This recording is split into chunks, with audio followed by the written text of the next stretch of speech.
Hello. Hello, hello. Welcome to the Good Anna Morning. Yeah, welcome everybody. How are you all doing? Oh, I'll grab that file that Meckel sent us. Just realised. I watched it, but I hadn't put it on Sync Sketch. Let me do that. Get it. How are you all doing? Get it, boy. I'm getting it. How is everybody on this fine Thursday?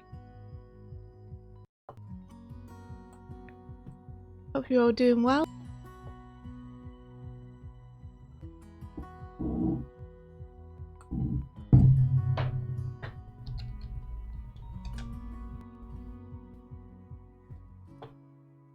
I'm stuck on an advert on the front of our stream. I hate that so much.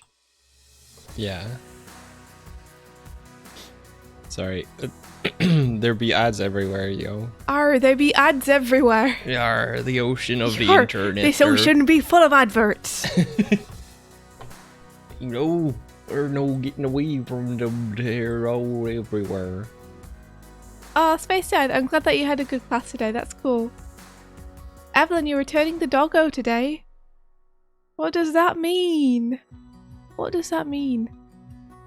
Also, for anyone who's interested, I think this weekend, Pat and I, Patrick Stannard, we're going to be looking at a bunch of TMNT animation and storyboards and just geeking out about it on stream.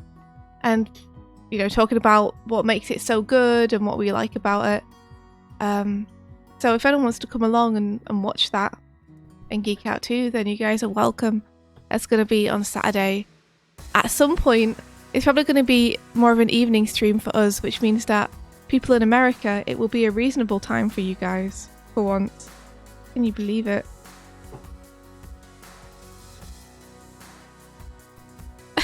Hey, Randy says, I'm not sure if you'd be disappointed or impressed by the way I have to make tea without a kettle. I mean, that sounds impressive to me. You know, the fact that you would, even though you don't have the tools, you would be able to find a way to create tea anyway. Obviously, you have your priorities in the right place, is all I'm saying. Kobe Anim, you're planning a shot. Awesome. Ah, your brother's coming to get your dog back. Cool. Yeah, Space Dad, Rise of TMNT.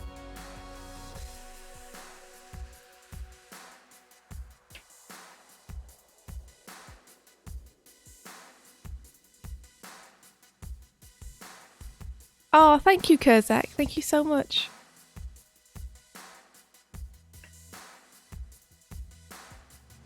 Evelyn, I'm trying to keep it hush hush outside of the peg bar, but I've said in the peg bar, so I can chat to you about it in there if you want. I'm still insecure about talking about work. Like, I'm always so worried about NDAs, you know?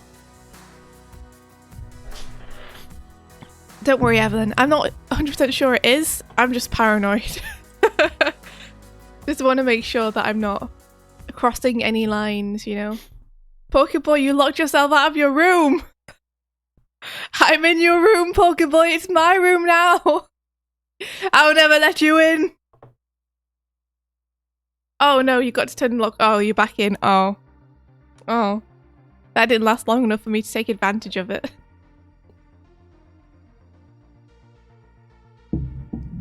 Oh, the applications for the night scene closed Saturday. How's that going, Ninja Girl Emily?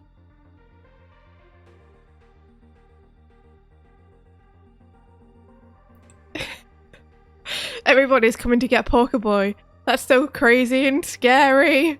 Why are they coming to get Pokeboy? Pokeboy locked himself out of his room. So now everything is fair game. Oh, okay. I have tea, which is good. I just woke up. So if I'm slightly loopy, I'm sorry. I woke up, I had an amazing dream, guys. It was cool. I was in this city full of pirates, and I managed to barter passage on a pirate ship. And I had a little glider, and I was a little creature. Not a human, but a small gremlin type creature. And I had a glider, and I would hitch myself to the masts of ships that I was stowing on, and as the wind caught the sails, it would catch my glider, and I would just float around above the mast there, and I was selling sugared lemons to people for money. You incredibly adorable creature. It was great. There was adventures as well, but I can't remember everything about the dream. That's the thing I can remember, and that was the last thing that happened, was that I stowed away on a ship. But there were adventures before that. It was a good dream. I wish I could write down the story, Sasquatch, but I can't remember it all. Mulgrax has been hooked on Rise of the TMNT. Oh, yes. Oh, good. Mulgarax, welcome to the fold. Welcome. Welcome. It's so good to have you. Yeah, if you're in the US, you'll be able to find the rest of the episodes on iTunes or YouTube or Amazon. If you're outside of the US, you might have to resort to your piracy. Simply because Nickelodeon hasn't made a way available for people outside of the US to get the episodes legally. And believe me, I've tried. If you're in Canada, it's on Netflix there. So potentially yes. VPN nesses, proxies, and what's nuts. I have even tried asking my American friends to buy it for me, and so I can reimburse them. But because every platform you can buy it on is a streaming service, there's no files they can send me.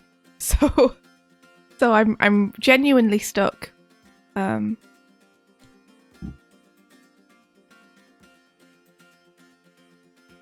But those are the ways that you can watch if you want to watch more of it. And believe me when I tell you that series just gets better and better. It just gets better and better. You start watching and you're like, I like this. The animation's really good. This is really good. And then you get to like the end of season 1 and you're like, holy crap, this went places. That says a lot, you guys. Mulgrax is like, but I don't want to pirate. This is the one show that deserves not to be. And none of us want to pirate. We all want to pay for it, but we can't. Yeah, I know, Mulgrax. I'm with you. I'm with you. I really, really want to support the show. Unfortunately, I cannot find a way to do so outside of the US. But that is your call, my friend. It's up to you what you would like to do. Devin, hello! Devin has also started watching TMNT, and she's been sending me her live reactions to episodes, and it's been so fun. It's like the funniest thing, and it's honestly really nice for me to kind of relive the experience of watching one of the episodes for the first time. You know, sometimes I wish I could just wipe my mind completely and then go back and watch them all fresh again for the first time.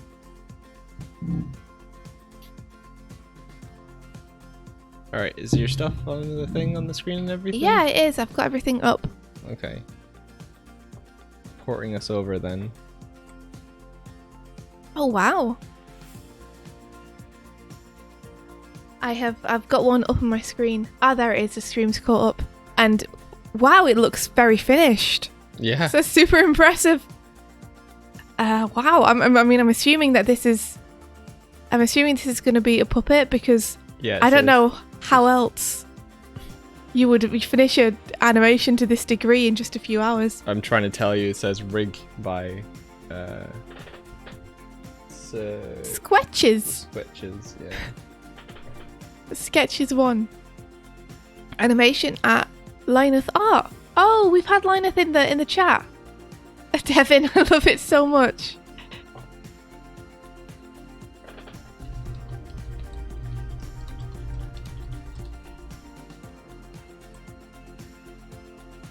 Oh, Rolando, it would be helpful to have your handle on the animation itself.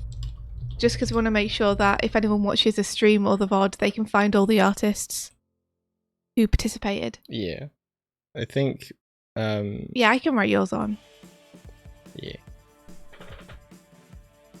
Linus, I see you in chat. It's good to have you here. Hey there. Heyo! Let's have a watch of this and see what's going on. See what's going on. Yeah, yeah, I get you. I was like, wow, that's clean. So clean. Oh, I really like the way that you brought the character towards camera. That's nice. That's really nice. I was expecting when I saw the side on and the wind up, I was expecting us to get just a sideways punch. So it's really nice to see you bring the character forward in space like that. That's super cool. Is the hand just like... I see. The hand is enlarged, but that naturally enlarges the line art and actually makes it look deliberately like the line art's been thickened as it comes towards cam. That's awesome. Nice. That's awesome. Can you punch a ghost? Not really. I guess now we know the answer. This is awesome. Alright, let's look through frame by frame. Great job, Liner. This character is super cute as well. This Katie kind of witch character. She's cool. Okay, let's see. So we get this nice anticipation frame. It would be great if it would be possible to break the silhouette of that collar. That'd be awesome. I will say though that the silhouette is very readable anyway, which is nice. I like this little eyebrow settle you have here after everything else is settled. That's really nice. Yeah, let's see. I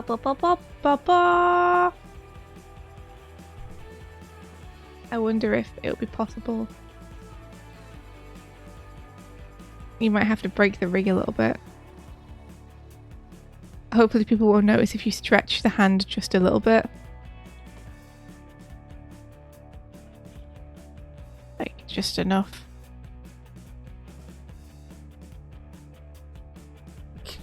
It's Q-Bun's rig. Is that who Squetches is?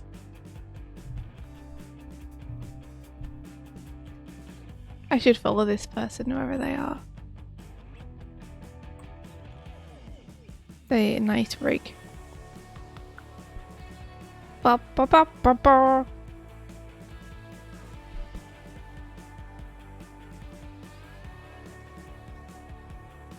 Yeah, nice spacing. I like this. Like how you have this kind of ease out and then bam, straight into it. Straight through this ghost character. Is a ghost character also a rig? The ghost character is that hand drawn?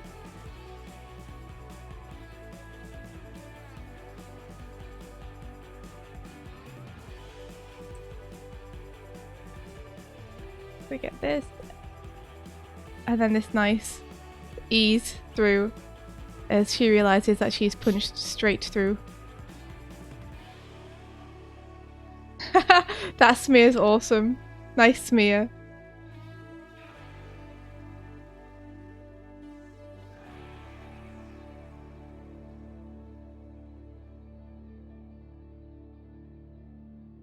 I think it might be nice to ping the arm out a little bit more here.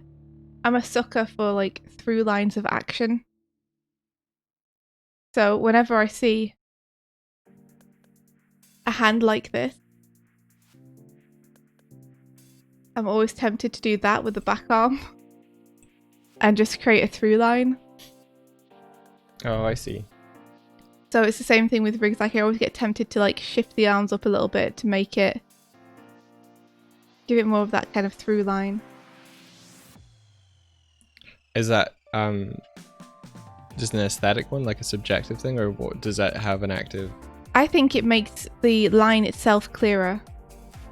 Like the line of the punch of the action. Yeah, if you think about line of action in terms of it going through the punch, I think it makes that more explicit.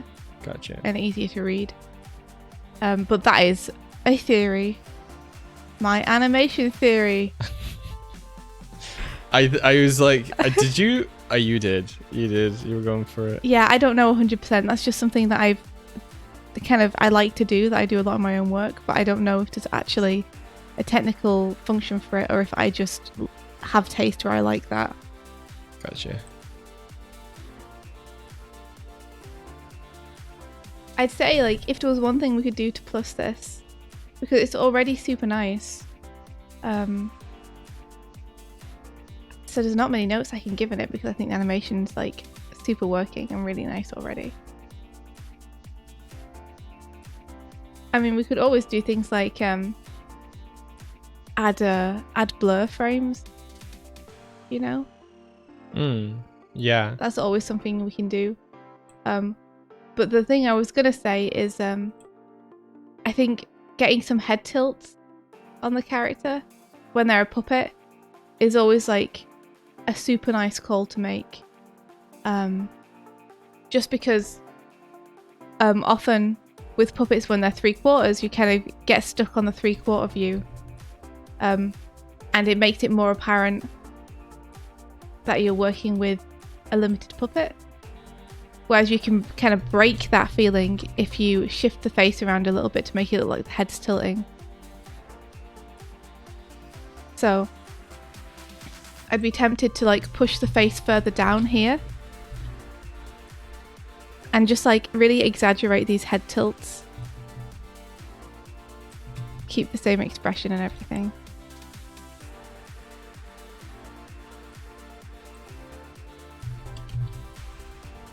This is my attempt to keep the same expression, so I'm sorry if it's not exactly the same.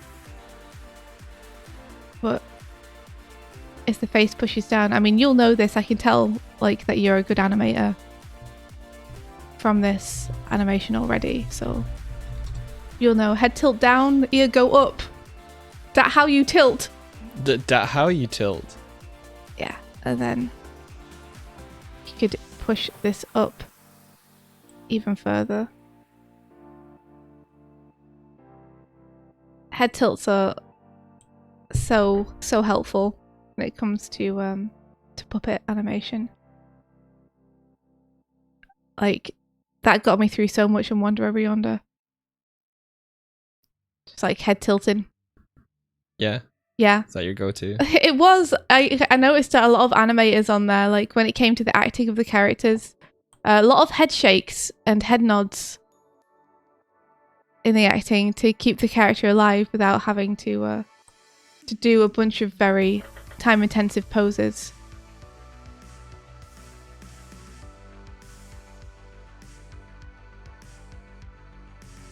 And then when you get to this, you could even have face kind of tilt away for a little bit here.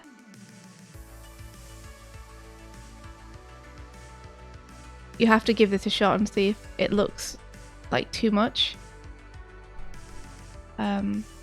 So is that offsetting the action of the head so that it would come round? You might actually just need to flip the head. Linus says, disclaimer, I am an animator in Boulder. Oh really? You are? Oh my goodness. Hey! I know exactly all the tilts and the rigs you were talking about. Yeah. Yeah, I noticed that when I was working at Wonder. I was like, people do this really nice thing where they like have the character like shake the head as they're talking. Right, gotcha. Or accent beats in the dialogue with nods. And I was like, I want to do that. But once I noticed people doing it, I was like, there it is again. There it is again. There it is again. Kobiana asks, is there anything similar to 3D rigs free for sale for Toon Boom puppets? I don't actually know. 3D rigs for Toon Boom puppets? No, is there anything similar to the free 3D rigs you get for software for Toon Boom puppets? I'm guessing this one maybe? Did you get this one? Did you have to buy this one, or did you get it from somewhere as a free resource, Linu? I'm sure there must be like 2D puppets out there that people have built and went, here you go. Yeah, I'm sure there are. There's a bunch of 2D and 3D puppets I think that are free. I think Toon Boom themselves even offer some. This one's pay what you want. Oh, that's cool. Can you link it, Linu? Very for cute. anyone interested.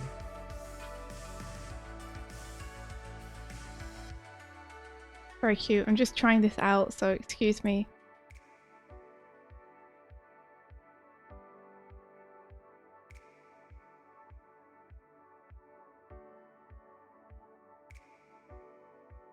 And then you could have like a nice little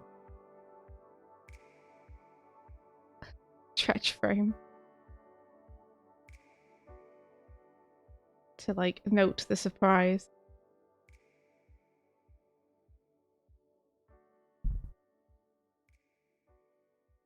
That was sort of how you got your start in professionally animating. Yeah, Boulder was the place that gave me my first animation job. I will forever be thankful to Boulder for having me. If they didn't have me, I wouldn't be where I am right now in Ireland. That's true, yeah. And I had an amazing time working on Wonder. I love that show so much. Thank you, Linus. Thanks.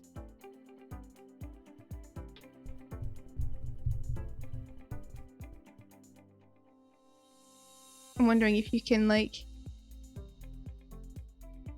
You've totally got it there, so I'm just going to erase this frame.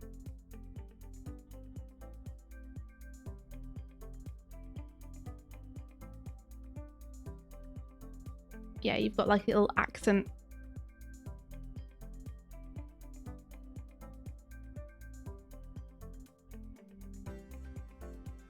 Where we like go more extreme on the expression just to give it like a little pop. Wop wop wop wop. Wop wop wop wop. Curious to see how this plays. It might not play particularly well. Because a lot of the head frames I haven't necessarily synced up. But for example, this expression down here, this expression up here would continue on these frames, like being raised that much, but I wasn't going to draw it in every frame. Yeah, I got you. So it's going to flash on and off. But we can have a look at the end bit.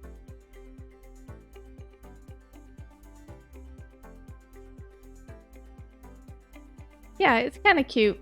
It's kind of cute to have the head twist this way as she punches, and then have her like whip it back up with the kind of smear on the expression. You might not want to go as extreme as I've gone though. I think maybe I pushed it too far with the face being over. But I do think exaggerating the head tilts is a good shout. So I will write this at the beginning.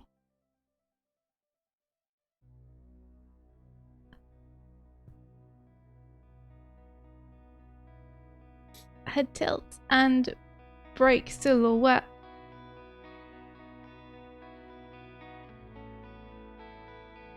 Oh, I didn't see in chat if the ghost is 2D animated. It is, isn't it? Yeah. They said it's cute. I like it. I drew and rigged the ghost, but way more simply. Haha. Oh, nice! You rigged it. That's so cool. Whoa. I just assumed it was like just a 2D drawing. You have a little bit of... You could draw some ectoplasm here, just being like bloop bloop bloop bloop bloop bloop bloop.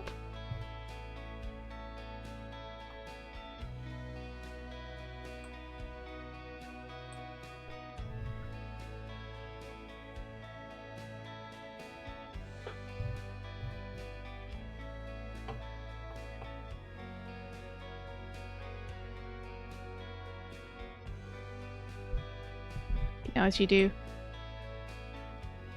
I think that'd be kind of fun too. A little shockwave. And yeah, like that's all my notes. I don't really have any large notes. I think this is really nicely animated. Like, I'm not surprised now that I hear that you work at Boulder. You obviously like know your stuff.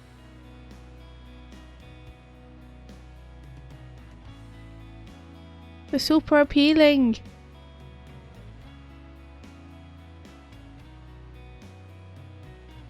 And beautiful.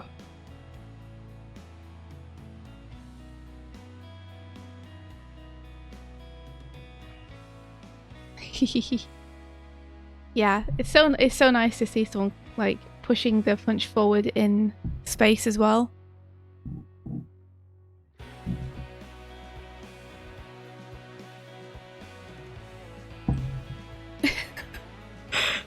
And a lovely, it's good to know that you could defend yourself in a pinch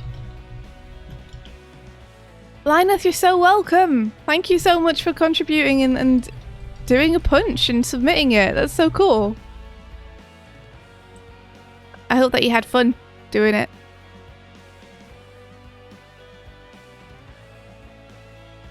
What are you up to, Mike? I was posting a tweet to say that we were doing this stream, and someone replied asking why are there time differences, and I'm asking time differences? I'm not sure what you mean. Why are there time differences? It's a good question. Pencil Puncher, thank you for the grid. The songs I'm singing. Thanks for all the joy they're bringing. Who could live without it? I ask in all honesty, what would life be without a perspective grid? What are we? So I say thank you for the gridding, for drawing it for me. Must be because society needs sleep. Probably. Hey, good morning, Rolando! Rolando! Beautiful, Mike. It's beautiful. Let's give it a play. Hey! Nice. Yeah. Look at that butt. Okay. Alright. Yeah, I mean, on first watch, my immediate thought is that I think the initial punch movement might be a little bit slow coming into camera. But I think we can fix that with the spacing. And make it feel snappier and more powerful. You can see that booty clench. You can see that booty clench. That's what? That's her? Booty! Don't be afraid to let it go. When you be putting on a show. That's what? That's her? Booty! Anyway, I'm gonna concentrate. So let's see. We've got this wind up. And then it starts coming forward again. And we go it on twos. 1, 2, 1, 2, 1, 2, 1. She's 2, singing Planet Booty 1, with that one. 1, 1, 1. Nice job putting it on ones at the end there. Like, that'll definitely help sell the speed and the power of the punch.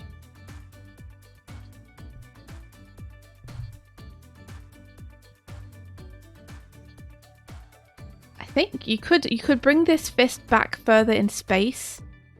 You know? I think that might feel a bit more natural rather than going overarm with it, to go kind of underarm with it almost. Let me show you what I mean. Mike, see if this is what you had in mind too. Well, it just feels like it's at the same level for a lot of it. Same level? Like you mean horizontally? More like they anticipate and they hold it and then they move.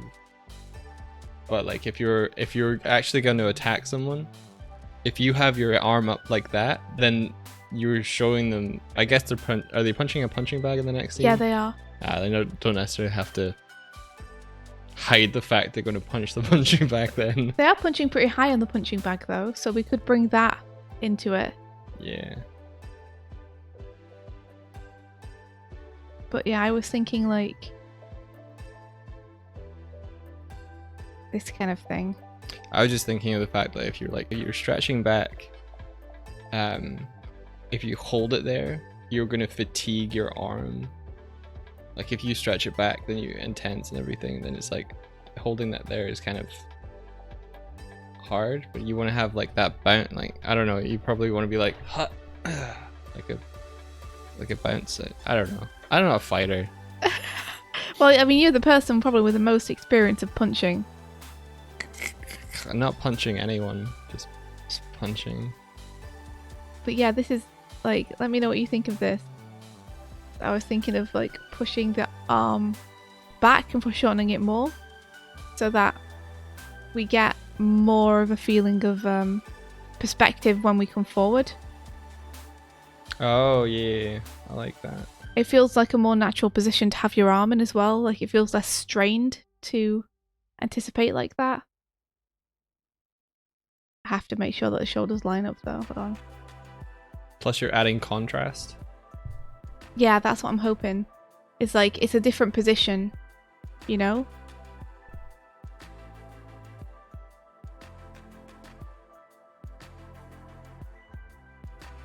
and it gives you a chance to push it further back in space.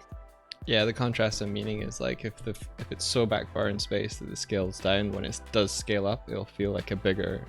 Yes, Ooh, that and exaggerating it. yeah, that and also just the fact that the overarm punch action is quite similar. I think having an underarm anticipation will help break that up a little bit. I don't know what's a slap. What's a slap? What do you mean? You know what a slap is? Oh wait. What's wrong with you? It's because it's capitalized, so I thought it was like, I don't know, sensually ludicrous animated point something. So you do know what it is. Yeah, I think slaps were allowed for this challenge. I think punches are animated differently generally, though. Oh, sorry to hear that. Hope you're doing better today. Wait, what? No! Emma, I'm sorry you had a stressful day. Big hugs on you. Look at this man I'm drawing with a tiny arm and let it cheer you. Imagine the power of having a tiny arm that's also really, really powerful and can punch through anything. Oh, I just want to say, Moika, I happened by your stream yesterday. I gave you a host, but I didn't jump into the chat because I was on my way to bed, so I didn't want to be like, hi bye. So sorry if you said anything or anything like that, but your Android 18 animation was looking fantastic. Ooh, they're animating Android 18. Mm-hmm. She's cool. It's a cool design.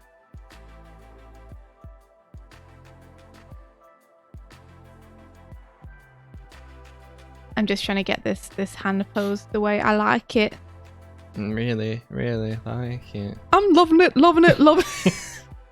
Wow, take me back to the 90s, why don't you? I'm loving it like that. That wasn't even 90s, was it? That was like the 2000s. Like the crest of terrible pop. India's fairly triggerable if you get like a little snippet of a melody or words that she knows. She just like oh, thanks for the host, Moika. Oh, thank you, Moika. She'll just kind of go into it. It's one of the things I learned very early. And it's just amusing because she'll just absentmindedly like reply. Like if I started singing like Teenage Mutant Ninja Turtles. Teenage Mutant Ninja Turtles. Ah, see? Yeah. Teenage Mutant Ninja Turtles. Heroes in a half shell. Turtle power. Yesterday. Wait, that was... I just remembered that when I first met you, you went for a shower. And I do that sometimes. You sang that in the shower. And what, Teenage Mutant Ninja Turtles? Yeah, and I remember sitting in your living room, which was not far away from your bathroom, overhearing you sing. I just remember sitting and just being, you were singing Turtles, and I'm like, I want to marry this girl. Good luck. No, like I just thought this is a good place to be. I appreciate this ambiance. Aw. Yeah, that's cool. The first things you heard me sing was Teenage Mutant Ninja Turtles. Yeah. Yeah. Woo. What I was gonna say is I tried to get you to like finish a melody yesterday. I can't remember what the melody was. Well, you were singing something, but I couldn't tell what you were singing. And you were like, "Oh, you sing that all the time, you know." Ba-da-da-da-da-da-ba-ba-da-da-da-da. And I was like, "What are you?" No, I think that was a different. That might have been a different time. And then you were like, the lyrics are something like, "You'll always be the one" or something. I was like, "What song are you talking about?" No, I'm not talking about that time. I'm talking about another time when I did the melody. And then instead of that triggering you, there was a siren outside that just went bop, and then you went bop. I like to imitate sounds I hear in my environment. Okay. There's no shame in it. So I was like and then outside we're just like boop, and then it was just sort of like boop. Hey now, that was yesterday. And it was when you were trying to get me to sing the thing that I still don't know what you were trying to get me to sing. I don't know what it was. I don't know. It's so good. Good, good. You got the goods. I don't know that one. It's the one from the Turtles episode. I wish that they would release that full song so I could learn it and sing it. Anyway, so I've pushed the fist back further in space here. Cool. And then my feedback after that is to keep it pushing backwards as the body travels forwards. I need to adjust this pose now a little bit. Rodney's going red from laughing. Yo! If you were to like animate that happening, you would just sort of have a cut-in close face on me. Cut-in close face on me, like smirking, smiling, being like, knowing what you would do, and be like, ba-da-ba-ba-da-ba. And then like it would just cut to you, and something over your shoulder just be like, dude, and you'd just be like full open mouth, just like, all right. So now we want to swing through. I'm ignoring you now. Okay, sorry. It's okay, whatever, man. Just trying to figure out where this would be spacing wise. Because we want it to swing through in like an arc, don't we?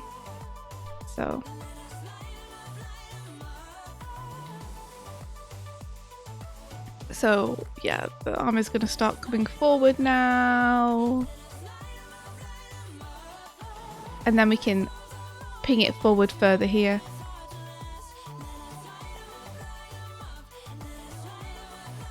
This spacing is fine. You told your girlfriend recently that I was watching this very good show, and she asked me what's it called, and I started, well, it's the Rise. Rise. There's this great meme that someone's put where it's like, there's a seagull. Have you guys seen this picture of the seagull like throwing its head back? Oh, with yeah, like a red glint like, in its eye. Yeah. And it's like the seagull waiting, and it's like me waiting for Rise to come on. And then there's like show starts, and you see like it anticipate, and then the next panel is it with its head fully thrown back, just going Rise. So true. Rise of the Teenage Mutant Ninja Turtles, Teenage Mutant Ninja. Anyway, you guys all know it. All right, Rodney, no worries. Okay. What? And then I think you can cut forward and lose some of these frames. Oh, India was listening to the soundtrack you sent. So yes. Thank you. Thank you very much for sending it. I got Mike to forward it on to me yesterday. Don't get copyright striked. We'll try not to. I'm wondering if I should throw this arm overarm a little bit more here sooner. I guess we'll see. We'll put in the other frames and then we'll see where it sits. But yeah, I think you could potentially lose a couple of these pencil pusher.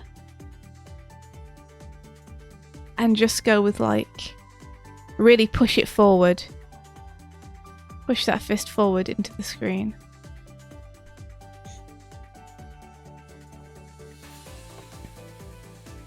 You got the goods, goods, goods. You got the goods. So good, good, good. Damn it. So catchy. Catchy ghost. Catchy. So maybe I've thrown the shoulder over too much. I think I have. I think I did. I'm sorry. Forgive me. No.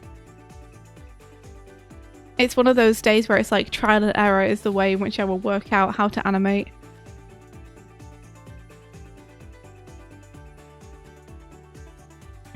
There we are. That feels better.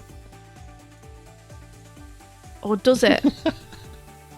It feels a bit awkward in that hand pose.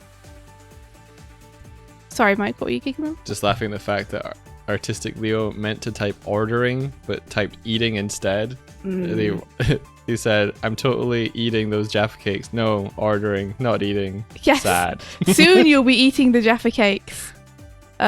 First, you must order them. I've been trying to open everyone's eyes in America to the joy that is Jaffa cakes, because I think it's very, very sad that people don't have them in America. Are we sure people don't have them in America, or is it just like Well, they're not I don't know. widely distributed? Maybe they're not widely distributed. I bet you they're in New York. You think? New York would have Jaffa cakes. It is, the city's so big they named it twice, or something similar. Well, they say that, but it's because New York is in the wider area called New York. Kind of like how Dublin's in County Dublin. Yeah. And when you write an address in Dublin, you have to be like, Dublin? Mulberry Road. It's Trentford.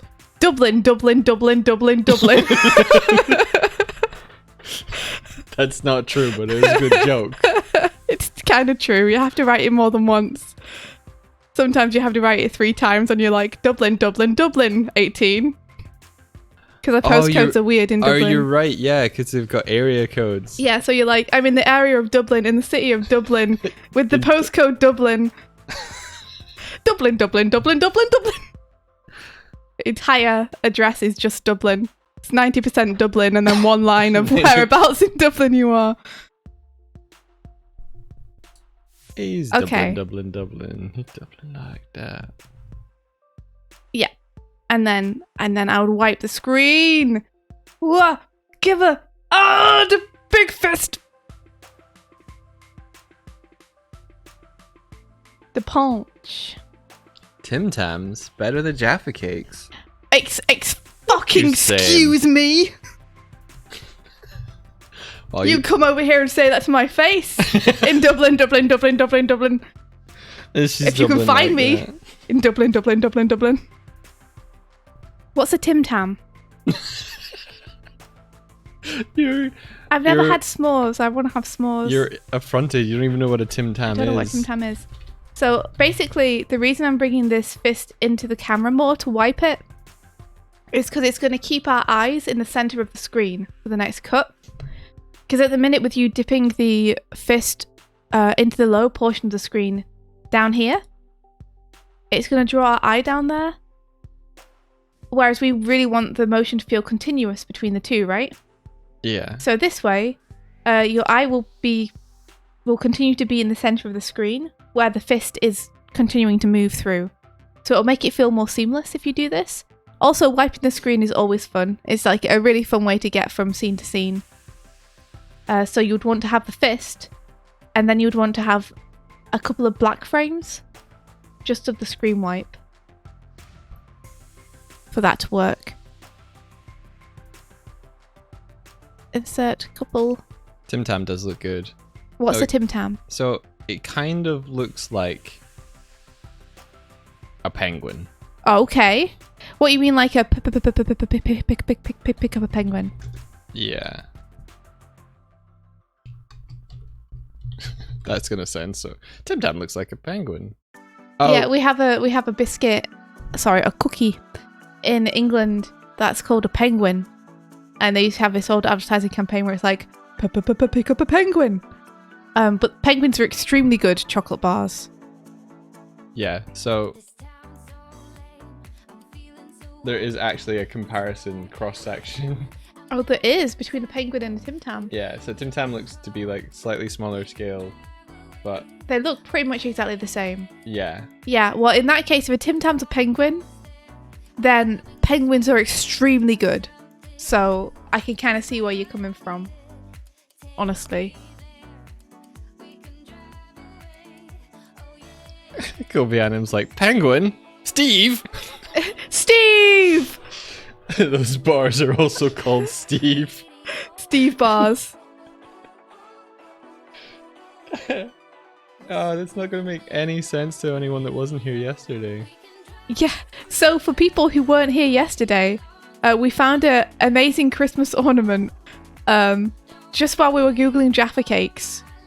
Oh, well, we were searching for them on Amazon. And this penguin comes up in our search as well, this ornament. And when we look at the reviews for it, we realise there's like a huge amount of deep lore attached to this penguin.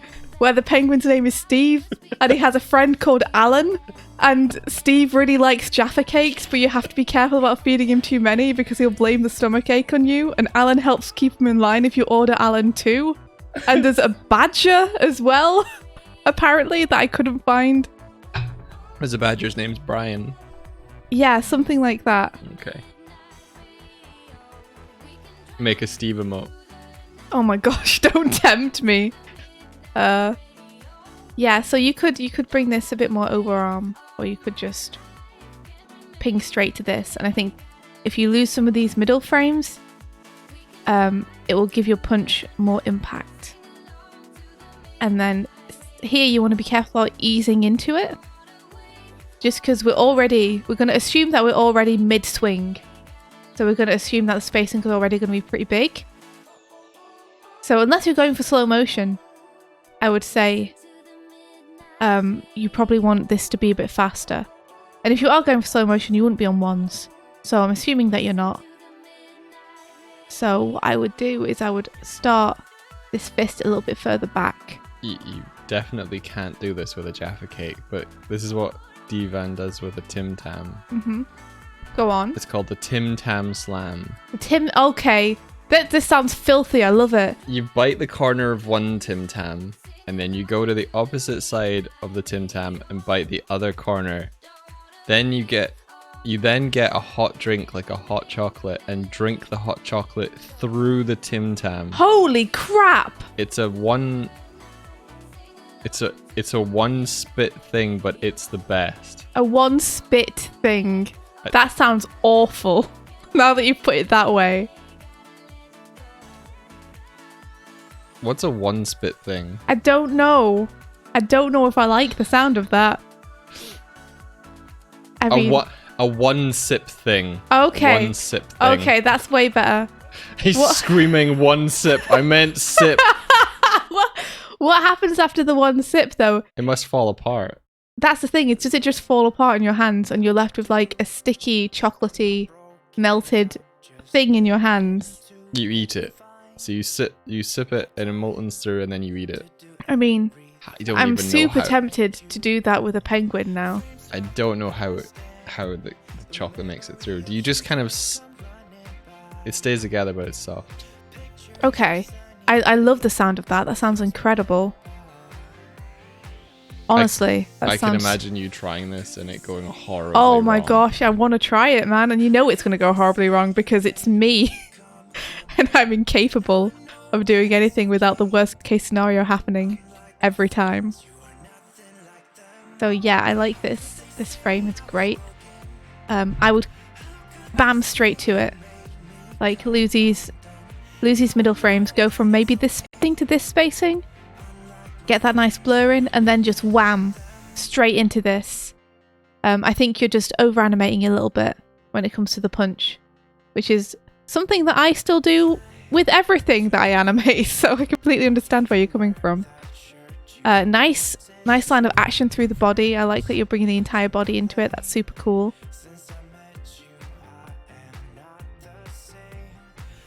You could have the legs slide out this way if you want the pose to feel slightly more natural. I always find just raising my heel off the ground is the way that I punch best, rather than going full on tiptoe. Evelyn has made the meme. Oh my gosh, yes! Yes! That's it! That's it! Right! That's me every time there's a new episode. It's such a good meme. I love it. I might have to retweet that. Because I've only seen it on Tumblr before. But I don't... Like, Tumblr isn't my main platform. Twitter is where I am most. So, like, if I want to show people, me retumbling it doesn't really help. Hey, Doodle Carls. If you have limited time this morning to stick around, let us know. Because I know you submitted one. So we'll do it while you're here live. I'll just get India to jump ahead. Yeah, I'm okay with doing that.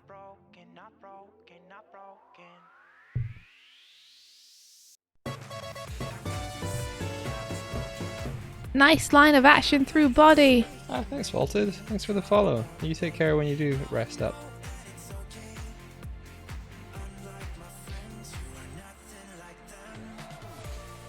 If we could redraw the seagull just to be Swiftbird. Rise! I love the seagull as it is, honestly. Like, it's great that it's pulling those expressions. And it's a real thing. Like, you wouldn't think animals could make those kind of expressions, but the seagull can. The head bent back is just ridiculous. It's amazing, isn't it? Bam!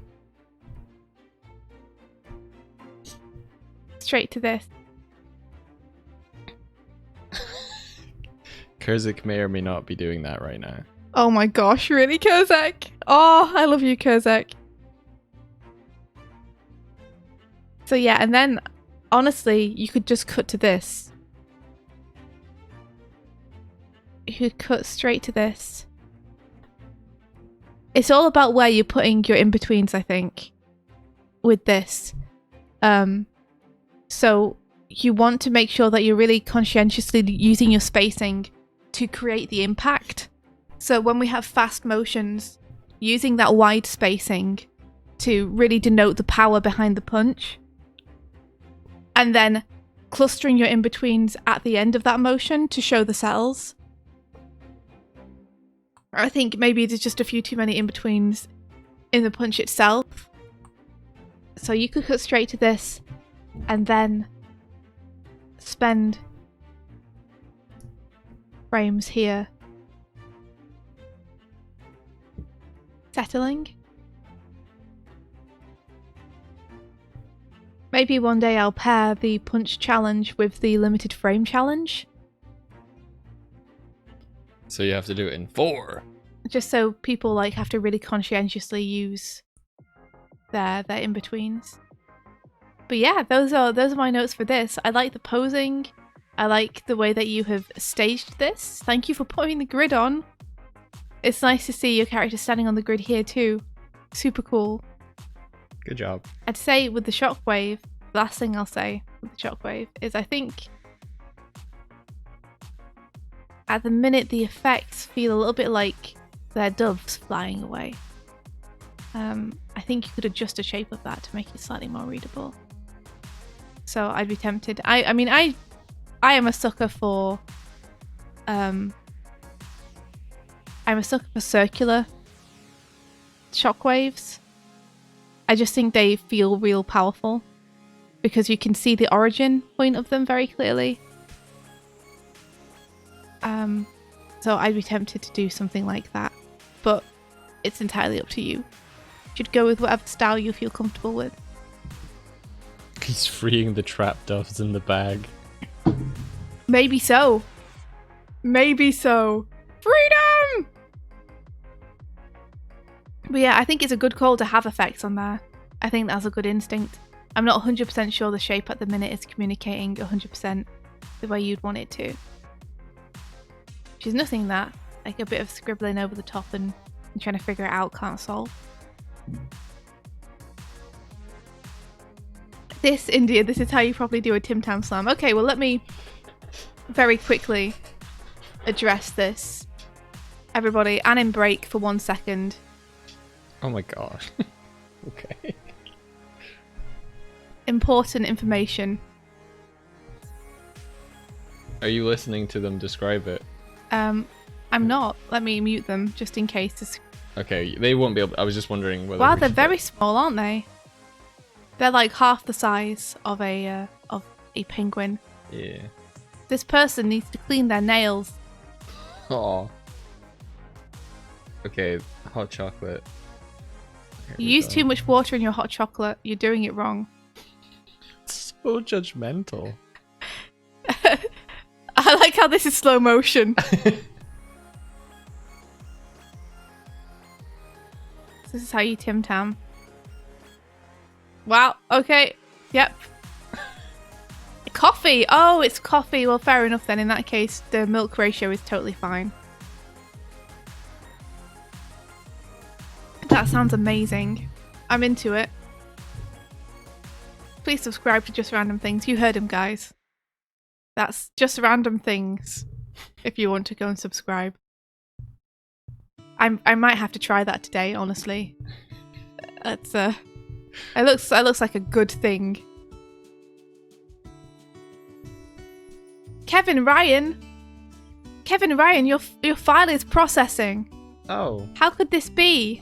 It's not worked yet. How Aw. does this work with the penguin? I don't know, but I feel like they're similar enough that it would work, right? Well, let me see if I can get a better upload of this thing. Okay. In the meantime, I will move on to the next. Do Bryony's. Okay. Do you know which one hers is? It'd be the one that's her name. I guess I'll just look through all of them then. I think, let me look. I've got the thumbnails here loading up. But I don't know if these thumbnails will necessarily be the same ones you see. I remember it being like, you're looking straight ahead and they're punching towards camera.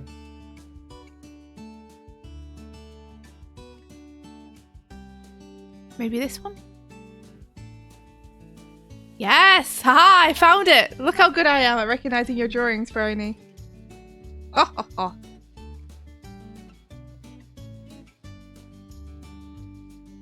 So yeah, let's have a look. I'm gonna give this a play.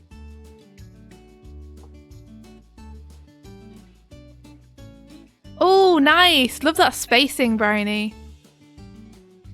That spacing on the wind up and then the punch itself. Super fun. I also like the bit of acting you have at the beginning. With like pushing the blood away from the mouth. Yeah. Nice. Hell yeah! Hell yeah! I don't know if I like doing that. I don't like doing that. I like people's reactions when I do that. Okay, let's see. Go through this frame by frame and have a look. Nice and efficient there. That one in between to get up there.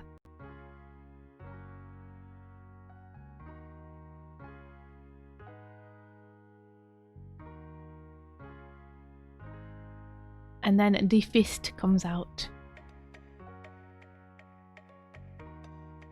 This is a nice pose. I like these.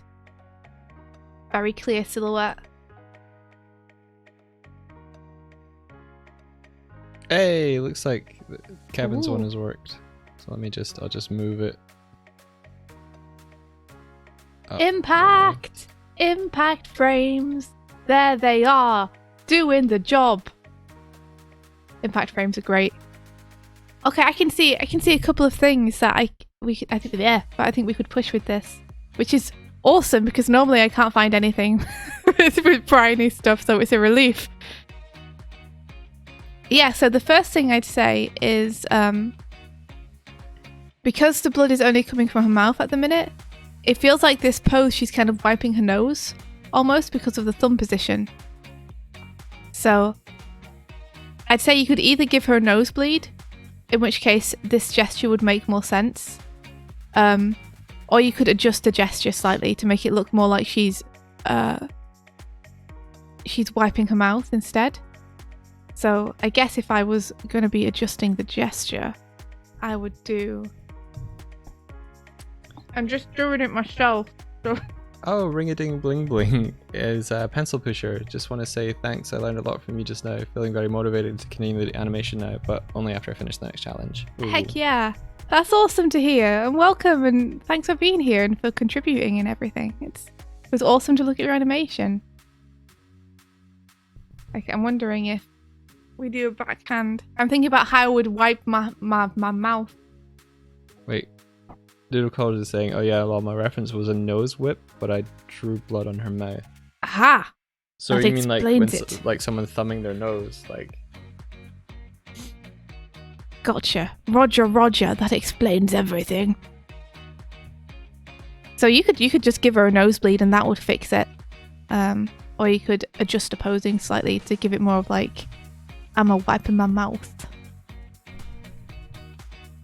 Which would probably be more like this kind of thing. My elbow comes up and I basically use the back of my hand. So it would be like this kind of thing.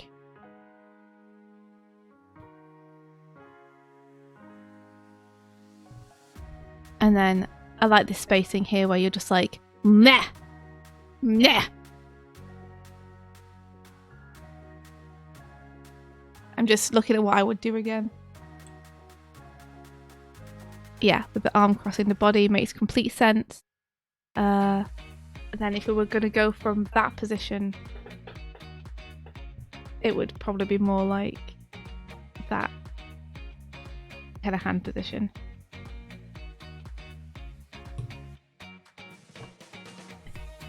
And then I think that I would give this a couple more frames of spacing. Just, I don't know whether maybe we're just missing a few in-betweens here. I feel like a few more drawings of this just after that big movement would help. Just like give it an arc. Coming away from the face. The face! Monkey! I'm sorry! Whenever I do like the face, that voice, it reminds me of the advert, and then I can't help it. You compels. I'm compelled to do it.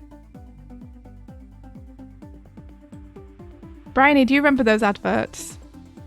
The PG Tips adverts with what's his name? What is his name? You'll know, Mike. What's his name? Danny.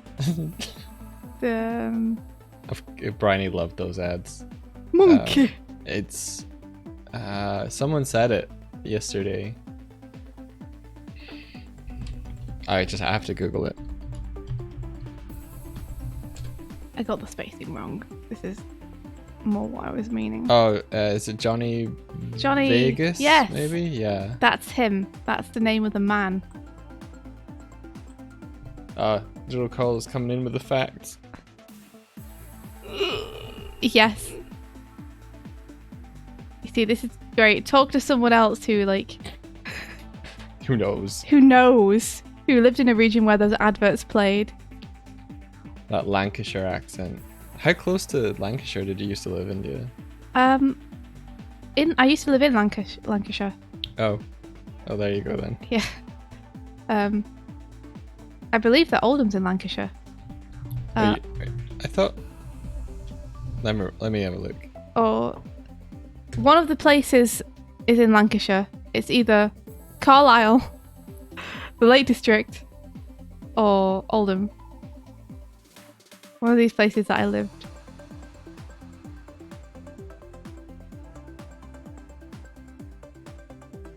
Arm hard. I'll draw arm. I think it might have been Oldham. Yeah. That's the place that I lived most of my childhood. No, wait. Oldham is not in Lancashire. I don't think you've lived in Lancashire. I have. Because I remember writing it on addresses.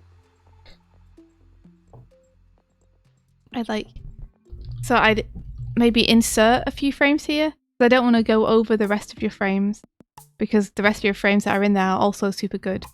So these would have to be inserted. Insert extra frames. I think your spacing. Mum might live in Lancashire. My mum lives in Lancashire. Because yeah, we want this frame on too, because that frame's important. It's a good frame. I'll just move these back so that you can see them without them disturbing the rest of the animation. And then I'll just put on twos. So you knows.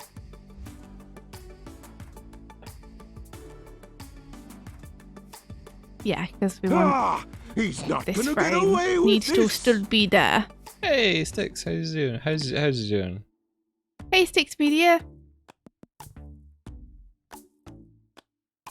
When you think of that monkey, you can't help but think of Basil Brush. Oh man, you want to know something sad? I really don't like Basil Brush. Sorry, Basil. I Boom, boom. I don't think you're funny. I don't think he minds.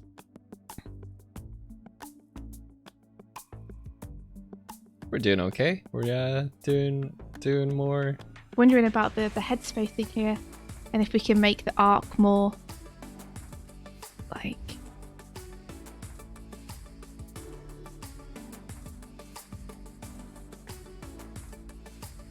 Oh no! I drew in the wrong frame again. I hate when I do that. So frustrating. I mean, it depends what you're going for with the arc itself, but you could potentially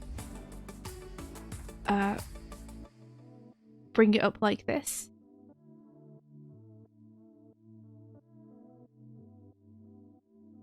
Which would make it a cleaner arc, but it wouldn't give you an overshoot like you currently have. So it's a matter of taste. It's a matter of if you would want to do that, or if you'd want to try something else.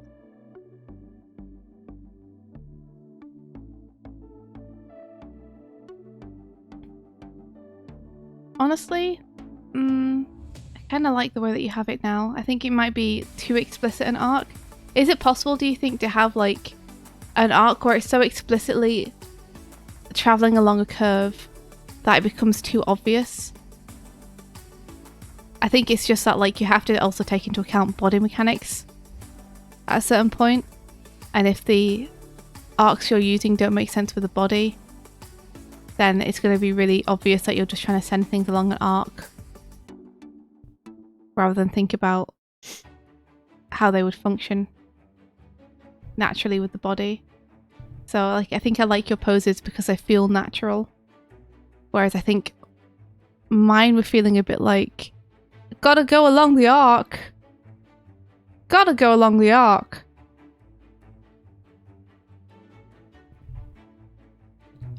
Yeah, so maybe something like that would be a little bit, just pushing it a little bit, but not enough hopefully to make it break the body mechanics. But just pushing the arc a little bit more.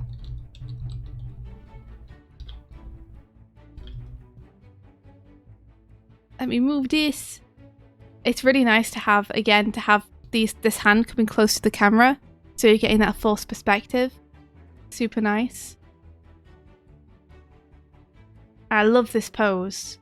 Like, this is such a nice one.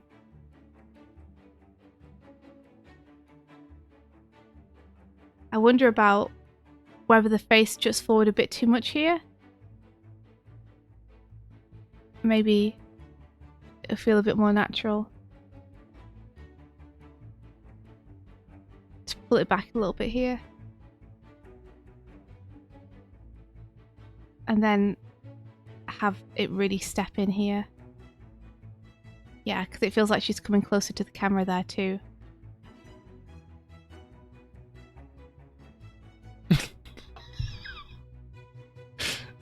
Very good, Kurzik. Oh, is it done? That was so fast.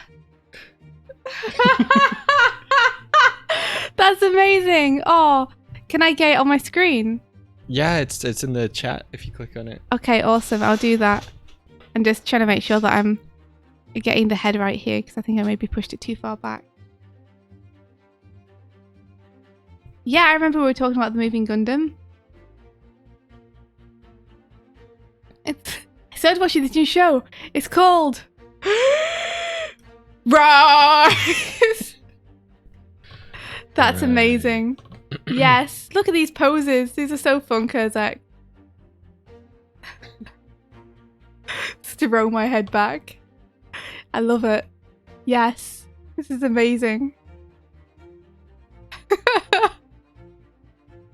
The Gundam is almost complete. The one that moves, the one that walks. It's almost complete. What? Holy guacamole. I feel like I only heard about it like last month and it's already almost complete. I guess I probably heard about it quite late. Yeah, this is great. Lovely expression, Bryony. So I think the thing that I was feeling about the punch is that I kind of want to keep the fist on screen, because I know that's going to be the thing that's moving forward, so I don't really want to lose it off screen. So I wonder if we can just push it back in space more? I don't know, let's see if it works. Enkun, I'm an avid fan of cheese and jam, which I think is on a similar par with a cheese and banana sandwich. A cheese and banana sandwich? I never heard of that. Cheese and jam is certainly very good. A banana sandwich is like god tier, but Banana sandwich is god tier, you really think? I think you have to have very specific bananas for a good banana sandwich. I would agree with that. There's nothing worse than making a banana sandwich and finding out that your bananas are mushy. Yeah, there has to be a little bit of bite there. Peanut butter and banana sandwiches are... I wish I liked peanut butter. The shiz. I know you do, because then you could have peanut butter, banana and jam sandwiches. Yeah, unfortunately. Triple threat.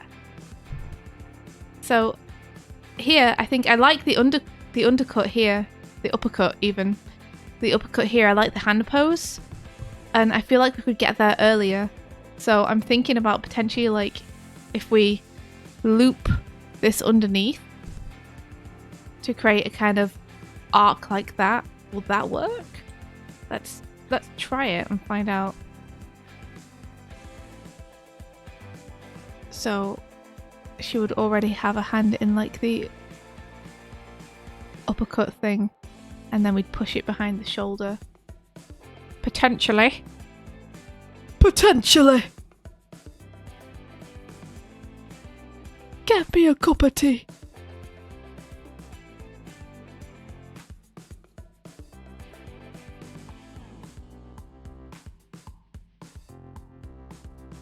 Push it back, and then under, and then... Can we get this? Or under here. Send it back in space. For short ending is not very well drawn by me, but you get the idea.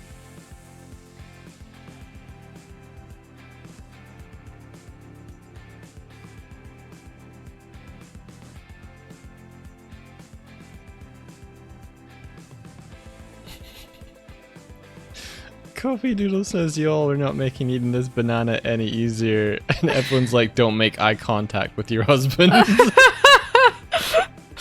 Or just make very intense eye contact with your husband. And then eat it like in a really disturbing, disgusting way.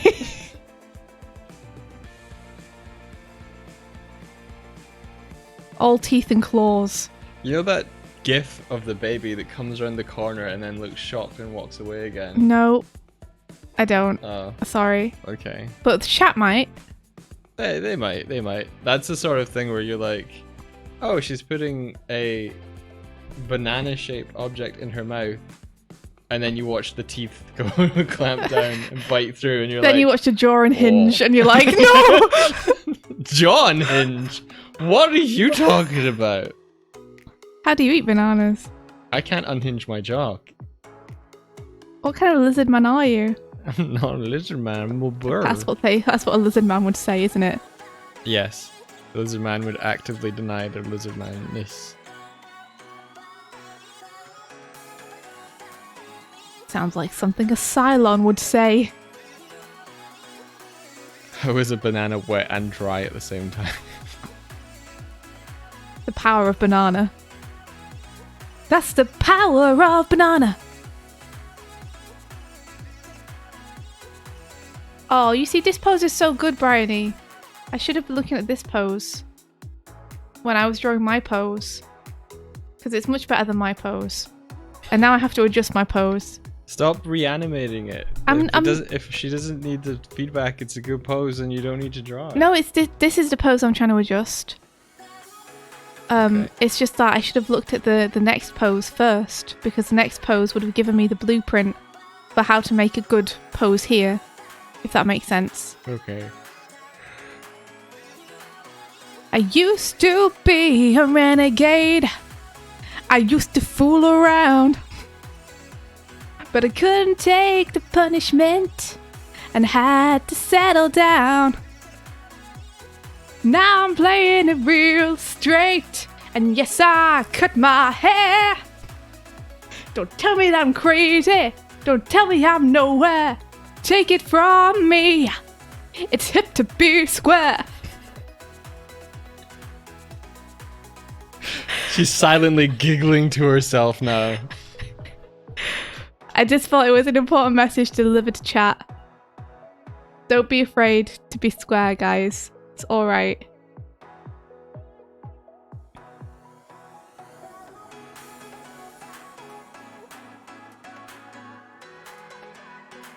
What's the first song in Goofy Movie? How does that go?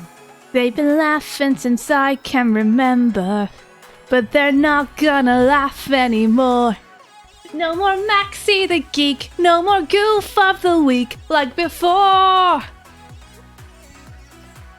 No more algebra tests till September. Anyway, I'll do all the voices if I end up singing that song.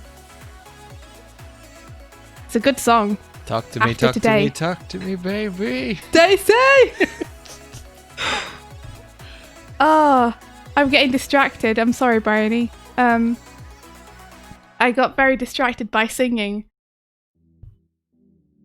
So this, instead of that, delete that. Move this. Yes. Oh, I really like the spacing and I feel like I've ruined it here. So I'm gonna try and fix it. Ruined it, Bryony. Ruined it. Destroyed. Josie says, I've said it before and I'll say it again. India, Twitch sings stream when? Palbro has been getting me into Twitch things. Okay, It's so just, there's an unfortunately small number of songs that I actually know on there. I've been in the room when India has launched Twitch sings to see what songs they have, and her computer sounds like it is attempting to leave orbit. It's taken off. It's like... Yeah, it just goes and doesn't stop until she switches it off again. Yeah, it's... That software that game must not be optimized at all. Mainly though, it's just like the song list is very small. I don't actually know that many songs. I know a few very specific songs. And Twitch doesn't have them. Do you know Twitch Things doesn't have System of a Down? It barely has any Linkin Park songs. Like, how am I supposed to get my edge on? Excuse me. Doesn't have Real Big Fish? Excuse you, sir. Not much OK Go? Like, what am I meant to do? Barely has any Queen. Doesn't have anything you want to sing on it. That's the thing. Like, maybe we should make our own. there, that's feeling better. Swift sings. Finally.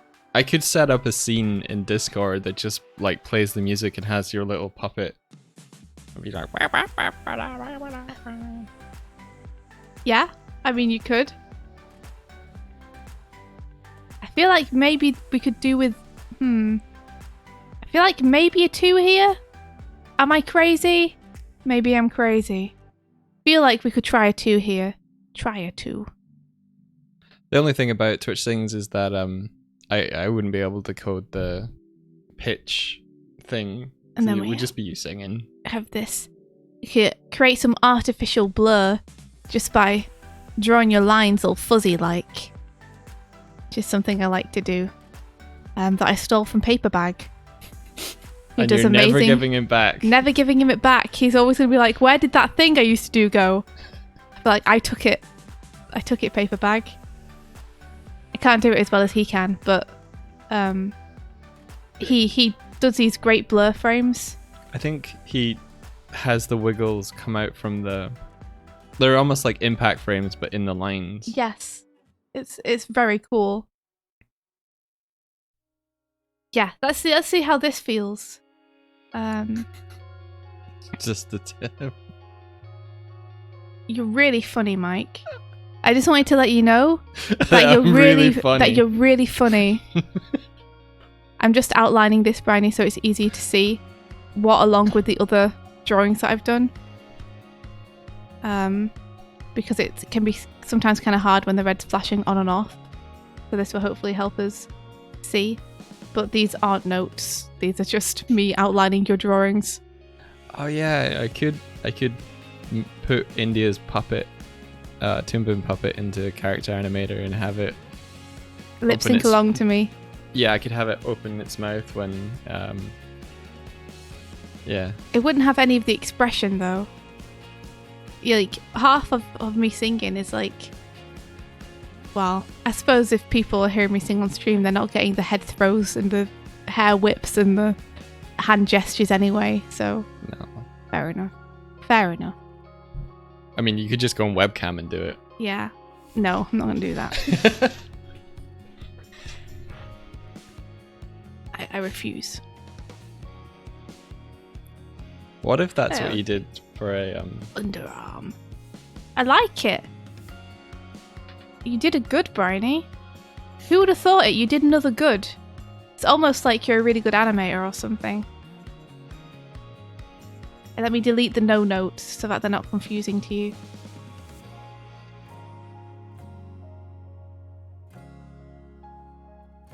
Oh, I would have put an actual note on this as well, wouldn't I?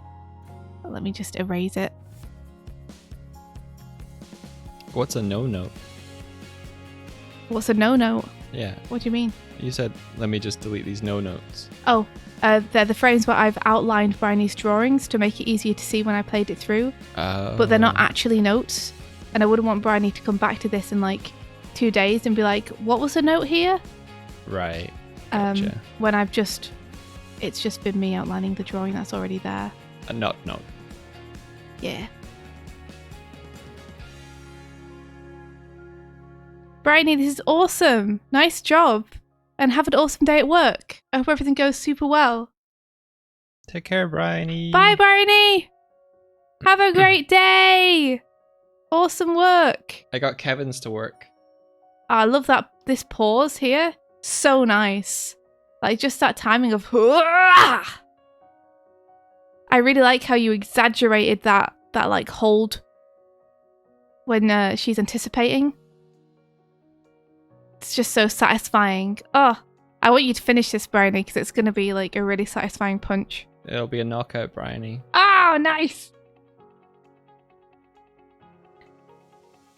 Wow. Wow. If this isn't Jordan. Wow. Oh. Look at the person who never comes to the streams. Submitting an animorning challenge. I'm only joking, Jordan. I'm just pulling your leg. No, she's not. She's horribly Because mortified. I know I can. And when you and Grog eventually have your palace of hot chocolate, you have to invite me over and let me have some, though. That's a deal. Because he wakes up at like 3 p.m. It's because he's busy working super late. Yeah, so, yeah, Jordan is a pal and a 3D animator. So it's going to be really cool to see some 3D animation coming in here. Is it Jordan animating? Yeah, in fact, let me on Twitter? pop it on his submission. Is it Jord animating or just Jord animate? I think it's Jordan animating. Okay. So if you guys want to follow him, he's super nice and cool. You guys should totally follow him. We only rib him because we're really good friends. Oh, the person who was asking why are there time differences was meaning that, like, why are there different time zones? It's like, it's 3 a.m. for me, I should be asleep, but I love your live streams. Oh, that's really nice. That's super nice. Moth Wow. can draw, we're sorry. Okay, let's have a look. Oh, it's all blocked in. Cool.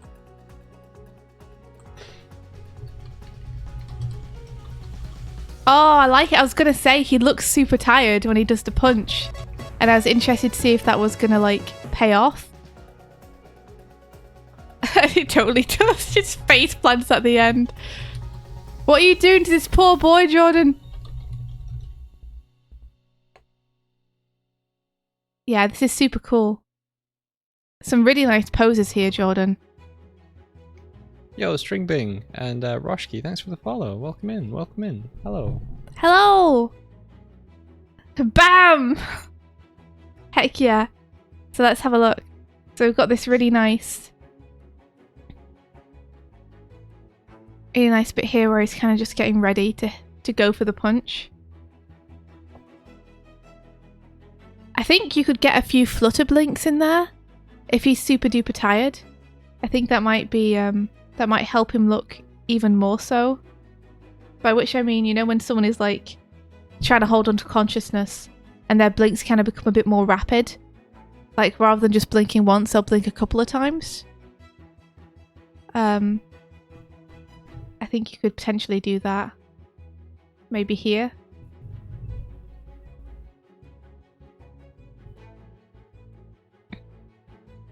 So add a couple of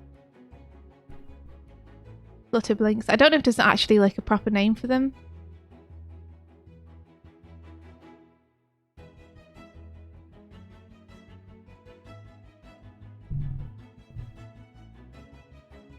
I'm going to use orange instead because it's easier to see.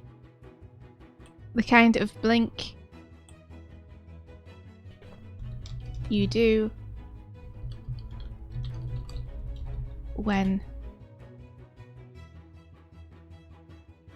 you're trying, I hope you can read my writing, to hold on to consciousness. Consciousness.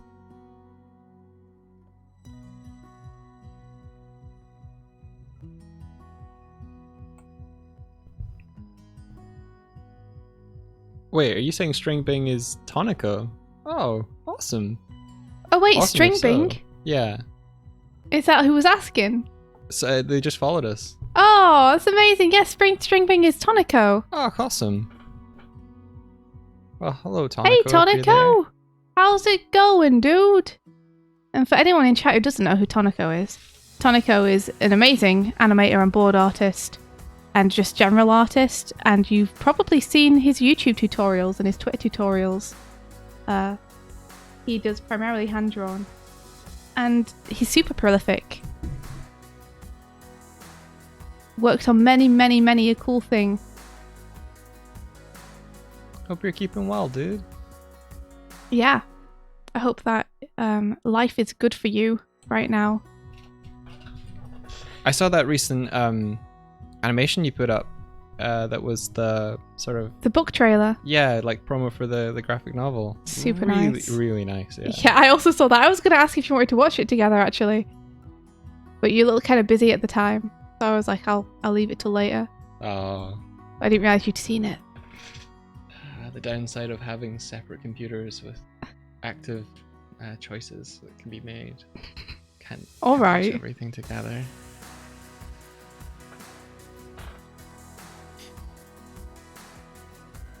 So yeah, I like this anticipation frame. I'm wondering if we can like, let's see. Head goes back and then we go over. No, I like that. I was going to suggest bringing his head under, but I like that you bring his head over. I kind of feel like we might be able to get more of a neck strain here. If you bring his head up a little bit.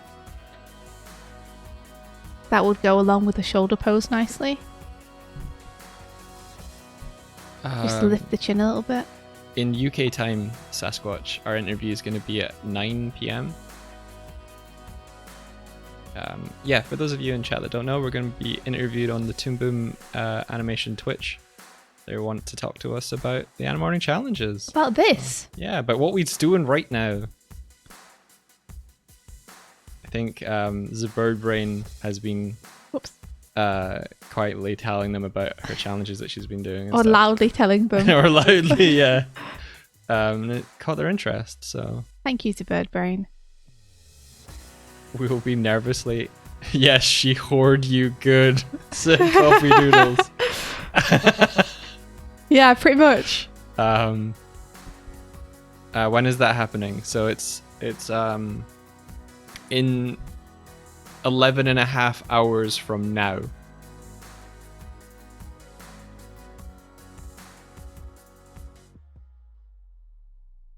Okay, let's see. And then this is like... Tanako. Yeah, India and I have been streaming for a few years now.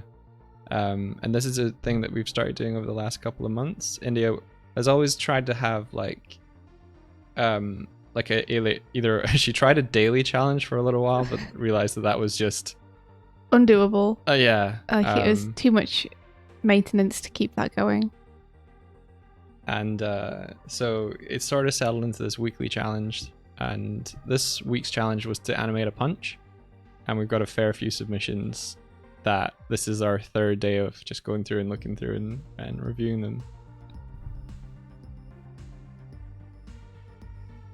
Bring that hand back further. Break the silhouette. Oh, cool. Thanks, Space Dad.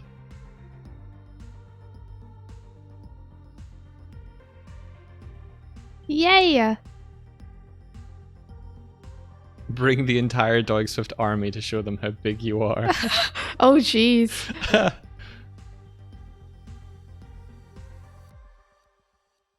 I get a nice little bit of tilt on that foot would be nice.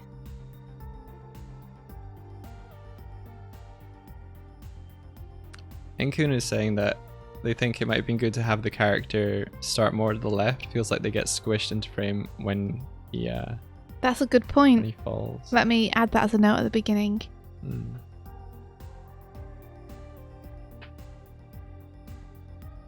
There's no eligibility to do the Animorning challenge artistically. Oh, it's open. It's like open to anyone. Open call for anyone. Yeah.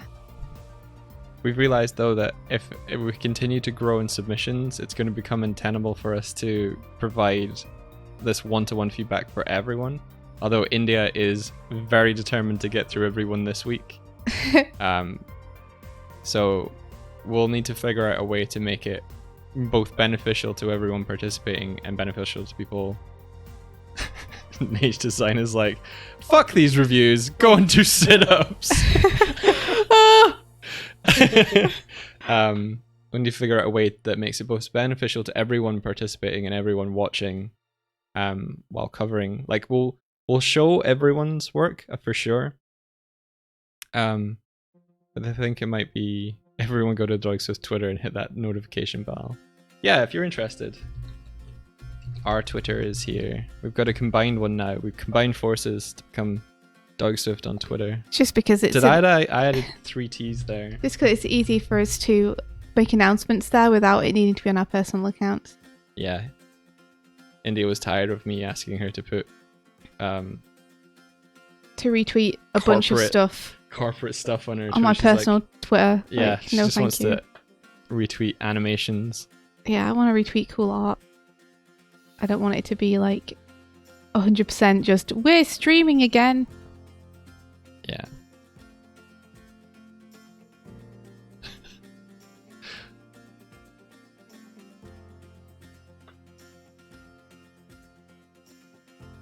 This is such a nice pose. I really like this. Kind of almost looks like he's doing a little sea shanty. If you just look at these frames in isolation. Super nice. So I feel like we need to clear a divide for the elbow here.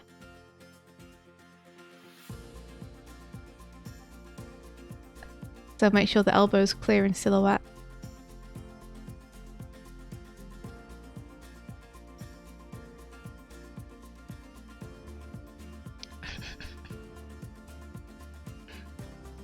Hey, look, it looked like you were using it as an acronym, Moika, earlier. It didn't feel like you were just capitalizing the word. What word? Slap. Oh, slap, yeah.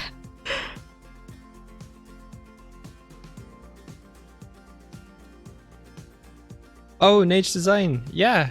I was Bryony, our friend, or Doodle Crawls from earlier. Let me know about that. was nice to see you in there. I was in an animation panel chat on Zoom yesterday,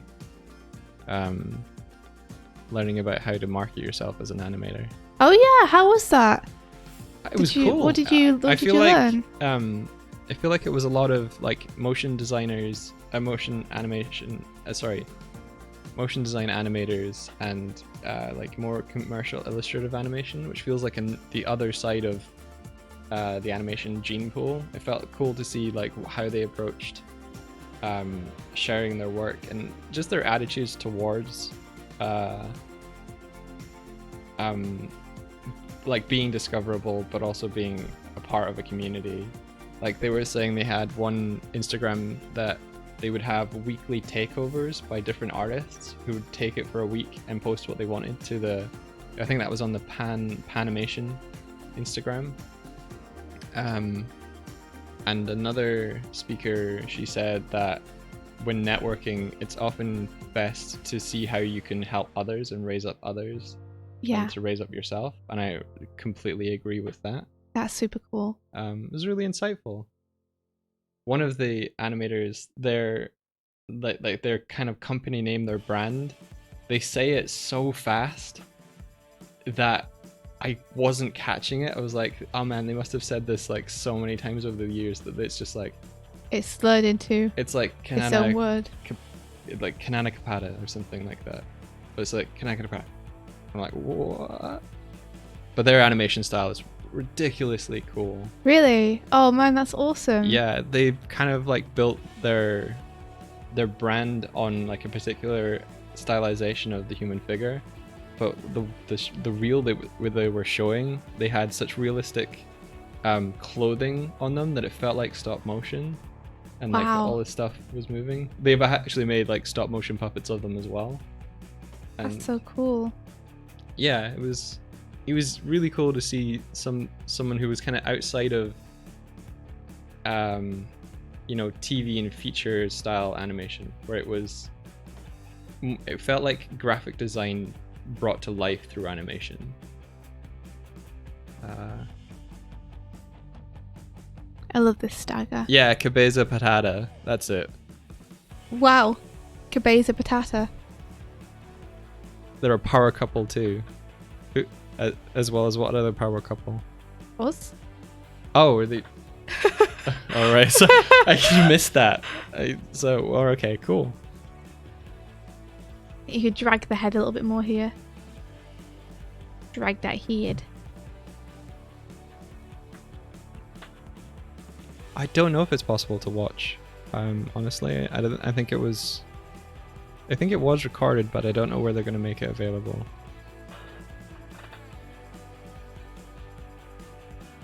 And then we have the fall. And I can't help but feel like maybe the head comes up here too fast. And I feel kind of like there needs to be more of an ease frame between these two, where the head's in basically the same place.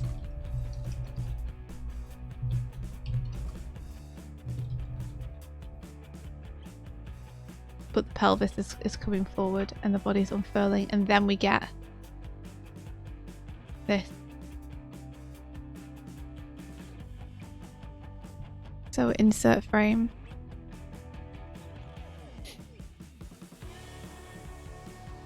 Wow, upper body.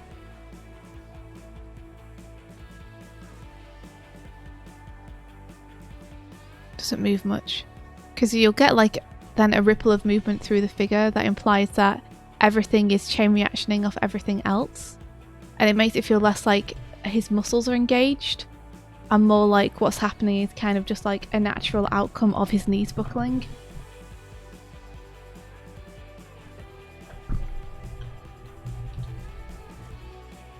Just move so much.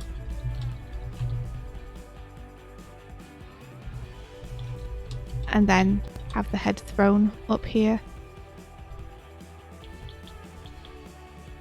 As he like tries to reorient himself, but to no avail.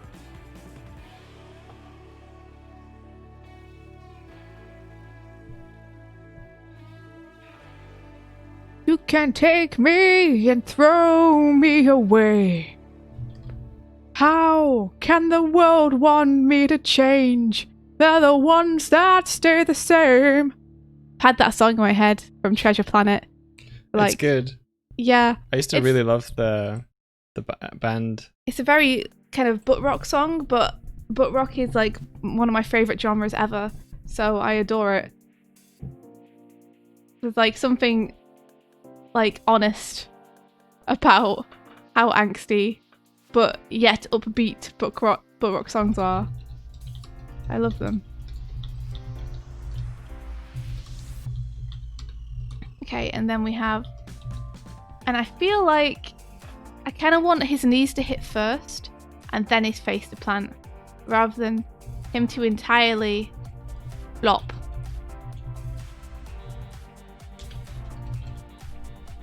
There's something about the foot pose here as well that feels a little bit awkward.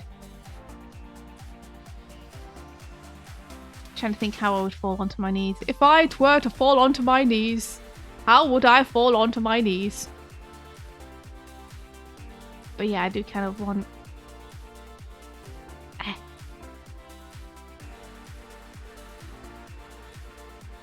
How many times did you die from the first Hornet battle? So in our Let's Play, Divan... you could actually count it. India started the Let's Play, and then we started taking goes, and then towards the end, it was kind of more... I would play like the battle stuff, and you would do some more of the exploring. Yeah, I think the next one I really want to play all the way through. Yeah, you want to play Silk Song? Yeah. Yeah. I won't Sometimes jump in on that. it's tough having a Let's Play channel where you're both, like, there's two people, because when you both find a game that you both really like, yeah, and you're like, okay, who gets to play? And then it's, should we take turns?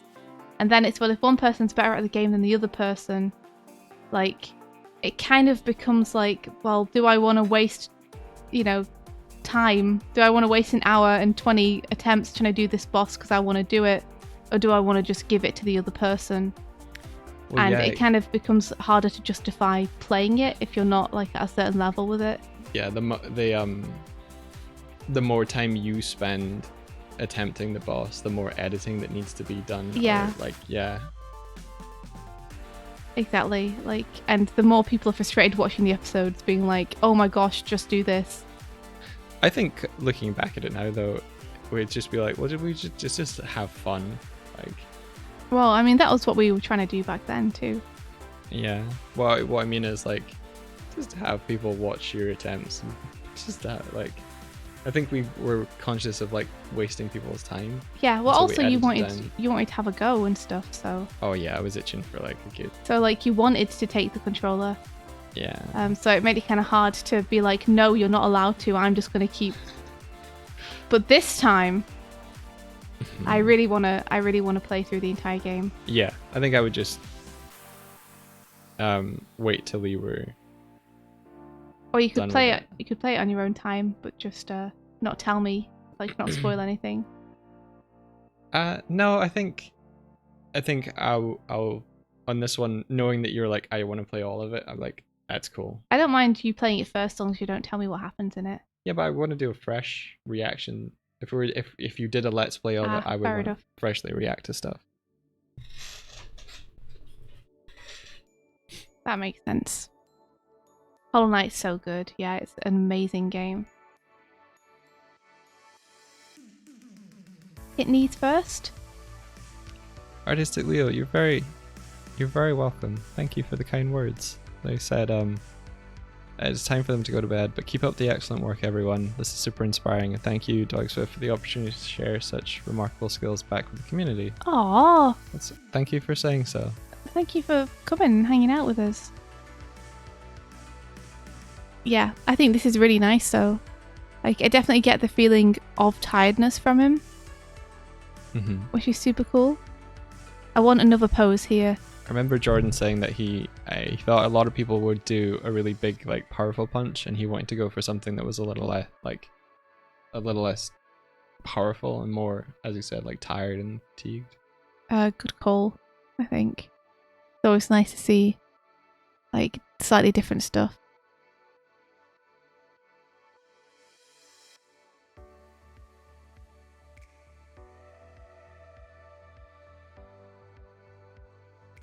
Yeah, I want +1 pose of lowering head.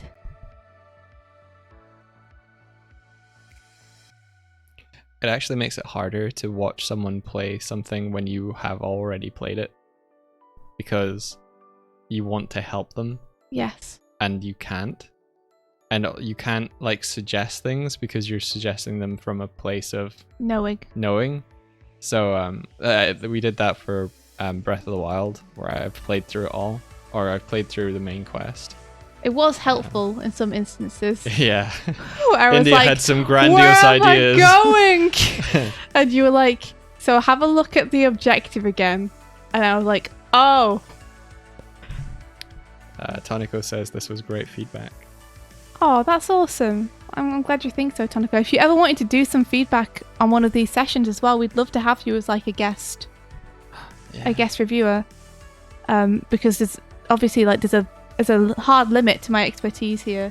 Sometimes I just can't give great feedback on stuff because it's already so good that I'm like, well, I mean, I think it's great. I don't know what I can tell you to improve about it. So, like, we're always looking for other people who might want to come and do some reviews. That would be amazing. Yeah. All right, this is Nick Hasters. You has to give a little conversation. Let's have a playthrough and see what they have done. Oh wow, look at that impact frame. Oh, that's fun. Oh, that is, yeah. Wham! Look at that. That's fun.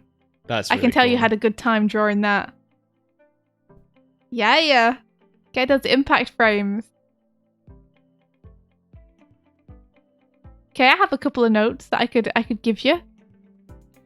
First of all, since you have like this kind of environment and sky in here, I really want a grid. Here comes the great gridding again. Just to really make explicit like what the perspective is here that we're looking at.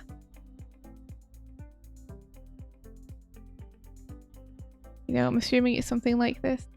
Yeah, I liked Darkbolt's method where he used a cylindrical grid to show that it went back up in space. I thought that was a really clever way to show. I think it was supposed to be the tree behind them, but it was a really clever way to like visualize it. I've never seen that before. I'd like to do it myself because I think it's very effective. But yeah. Take care, Orlando. See you, Orlando. I'll let you know like when yours comes up. It might be one of the later ones since it was submitted after the first batch. I mean, add grid to show perspective. Darkbolt says, I wonder how Bagel is doing up there in the stratosphere. Yeah, me too. I wonder how Bagel's doing every day. So, one thing that I think you could maybe look at for next time is these two characters are very close together, and it's to the point where it's almost, their silhouettes are almost overlapping and in between one another, which makes the poses a little bit harder to read because they're so close up and they're so close to one another that the read on the silhouette can become a little bit trickier. So just be aware of that. You've also staged it quite close in, which means you don't have a lot of room to actually move the characters around in poses. For example, I would advise very much that you break the silhouette here with the hand to really like isolate in space and make it clear what's about to happen, but there's not a lot of room for you to do that because the screen's so zoomed in. I'd be curious to wonder the choice for the aspect ratio to be more 4:3. Yeah. But yeah, I would advise just bringing this hand outwards a little bit, just so that it's isolated away from the body.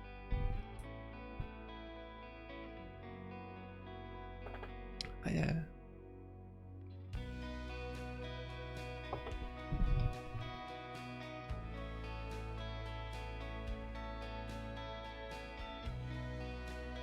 And as the hand continues to go back, I would continue to twist that body as well a little bit. I wouldn't have the hand just go back by itself. Let's see. Even if the body twist is very slight, like it can very much be like an ease out from the previous body twist. In fact, I think it's almost better if it is. So you would just bring this round very slightly.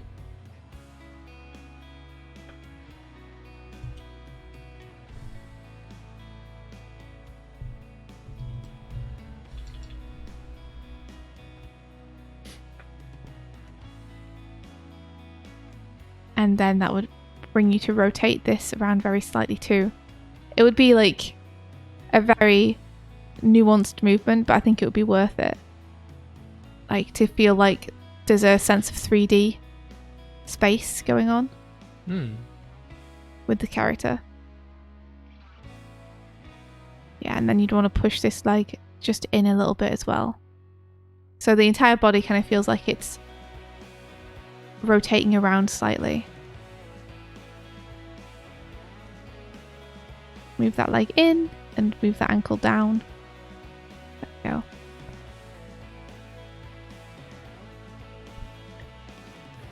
And then also the head would probably continue to travel down.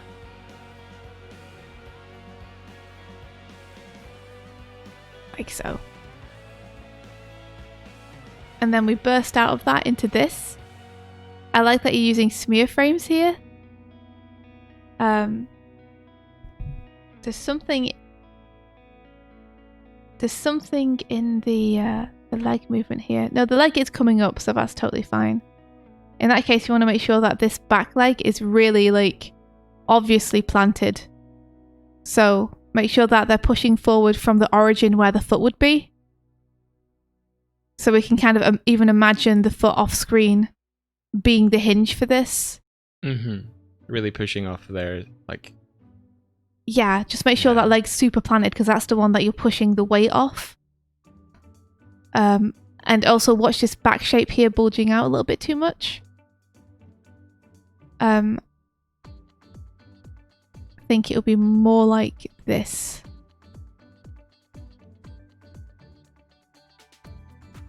And then you get some nice rotation on that head, you know?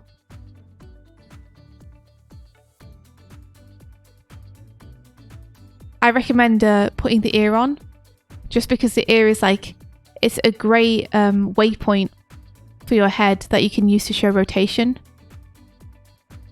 Like, ears are incredibly useful when it comes to like, am I looking at the back of someone's head or the front of someone's head? Is it a low angle or a high angle? Like that combined with the crosshairs on the face will tell you so much information. So I like the fact that you're using smears here. Try to keep your smears going in one direction when possible. So rather than have it come down here and across here, just keep it going across there instead. So that would look more like, see how the lines that I'm putting on here are all traveling in the same direction? They're all going in the direction that the fist is traveling in.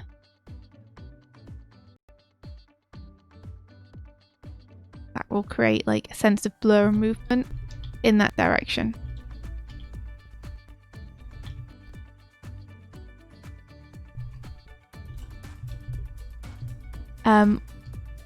One other thing to be careful of is you have almost an animation tangent going on here. And an animation tangent is when two different objects overlap between frames in a way that makes it look like movement hasn't happened when it has, or vice versa. So for example, if I do it in blue and I do it on the right frame, that would probably help too. In fact, let me do it in yellow. This fist here matches up very closely with the fist coming forward here. And it almost tricks your eye into thinking it's the same thing, which takes away from this movement coming forward here, because you're seeing it as the back arm lowering down rather than the front arm coming forward. Oh, I see it, yeah. Yeah, so like, because the drive of the movement is this front arm coming forward, you want to make sure that's super duper clear. So I would say maybe don't bring it as far forward. Maybe have it end here so the fist doesn't overlap, and just take that fist away completely. Lose it. You gotta lose yourself in the music the moment you own it. You gotta never let it go. No. Divan is saying, a question for you two. Have you ever thought about getting an editor for your stream VODs to make them like instruction videos with comedy? I mean, we'd love to, but unfortunately we can't afford to hire an editor. Yeah. Just like editing is very long, intensive work, and in order to pay someone to edit, we would have to be making like a lot more money than we are, enough to pay us and an extra person per month. So it's just like not doable, unfortunately, financially. But we think it's a great idea and we'd love to do it. Get Stamps as an editor and pay with seeds. Stamps! Stamps would be a terrible editor and you all know it.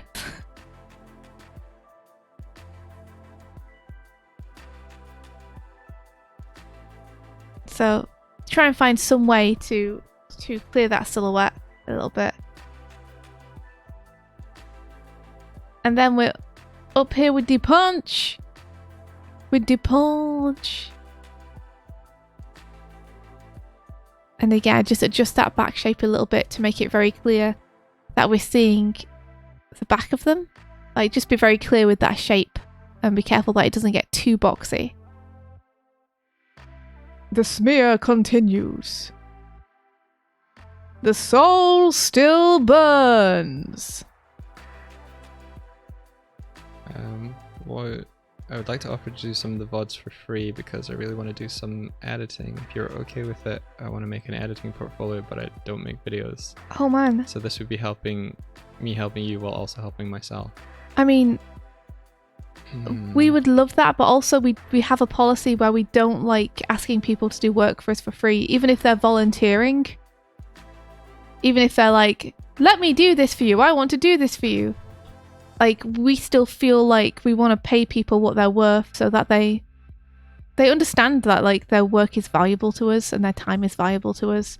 Yeah. So we don't really, much as we would want to, we don't accept people offering to do stuff for us for free, though we really appreciate the offers. Yeah. We just want to be able to give everyone what they're worth and pay them properly. We would feel bad if we didn't. We're coming from a place of having been kind of exploited in that way before ourselves and not wanting to perpetuate that cycle. Like, I remember coming out of university and being like, I just want an animation job. And then when I got an animation, you know, in air quotes, job with some people just out of university, who I was kind of starstruck by, I kind of let them, like, I wanted to do the work, so I did it for like barely any pay, and then I got myself in some not great situations because I wasn't okay monetarily, and they weren't really there for me when that happened. And I was like, oh, I see how it is. I was being taken advantage of this whole time. And a lot of companies do that to people just out of university or college. And you would never want to be that. No, and it's kind of normalized in a way. It's almost like, well, if you want the job bad enough, you'll do it for not much money, right? But it can really get people in bad situations, you know? So it's not great. People deserve to be paid for the work that they do. Companies just don't want to do it, and they'll come up with any excuse to not, and then tell you that, you know, it's your fault for expecting to be paid, which isn't right. Yeah. So we're trying to be like, take a firm line with it, you know? So yeah, I love these impact frames. having the color like really pop here is a great call. Yeah. I do feel like you might want this dude to emote more than one frame. Like, I'd maybe move his emote over to here as well.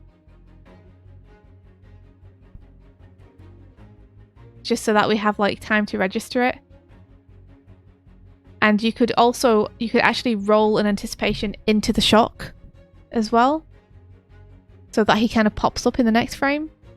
So make this frame do double duty for you. Both give him the expression here, so that we're getting to read the expression for 2 frames, and have him like anticipate the pop-up, since you have limited frames to do it.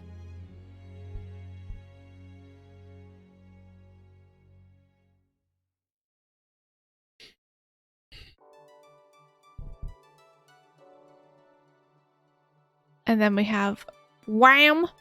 And I think here you can honestly cut straight into this. After this, I don't think you need these frames of him kind of stretching and easing up.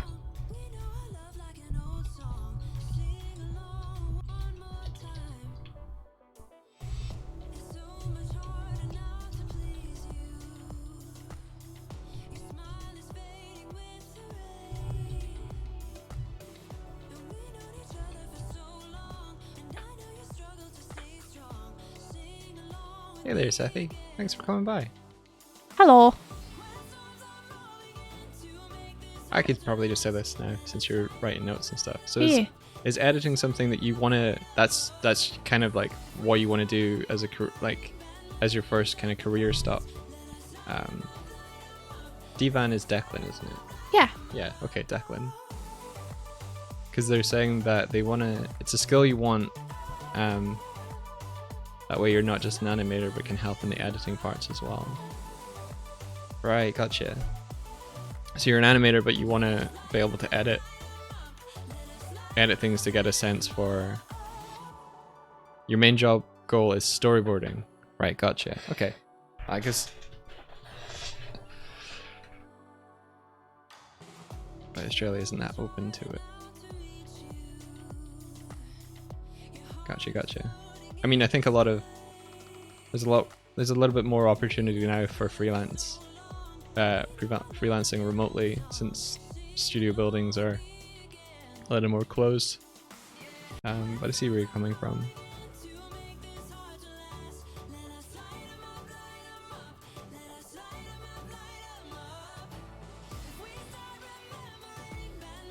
Well, you know, if storyboarding is what you want to go into, you could always do a Doig Swift animated storyboard. Like, I'm slightly more okay with people doing those because like they're a little bit more obviously the person's work than editing is. Yeah. Like, it's not like editing, we're the main people who get the credit and then it's like editing by.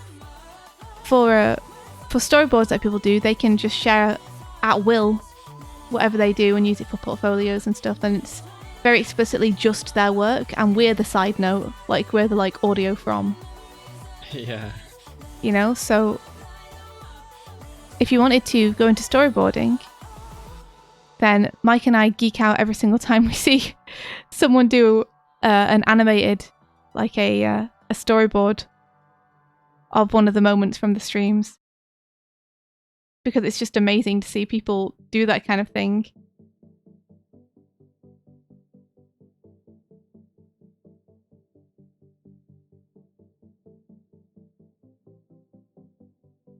This hand gesture at the end. I think effectively we want to be able to help you like reach the things that you want to do. Yeah, we're about pushing other people up, essentially.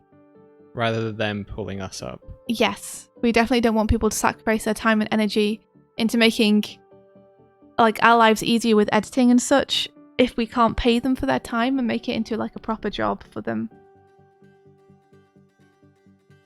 But yeah, like these are my notes on these. I'll put a big note at the beginning just to be like, could make it clearer by staging it further away.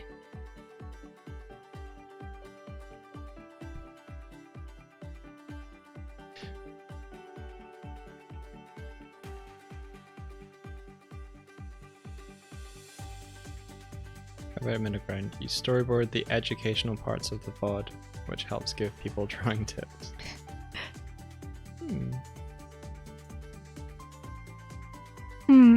I mean, so long as it would be for you and not for us, if that makes sense.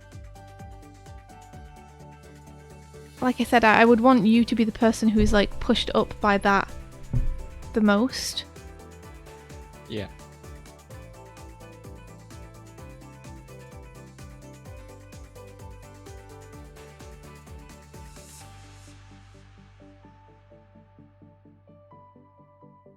Yeah, I think it'll be about 10 p.m. for you, Coffee. If you come by, we really appreciate that. You know where you're going? I think it's...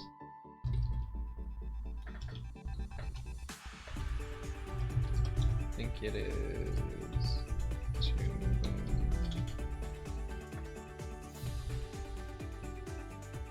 Animation.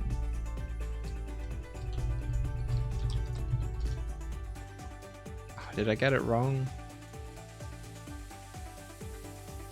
I don't know, did you?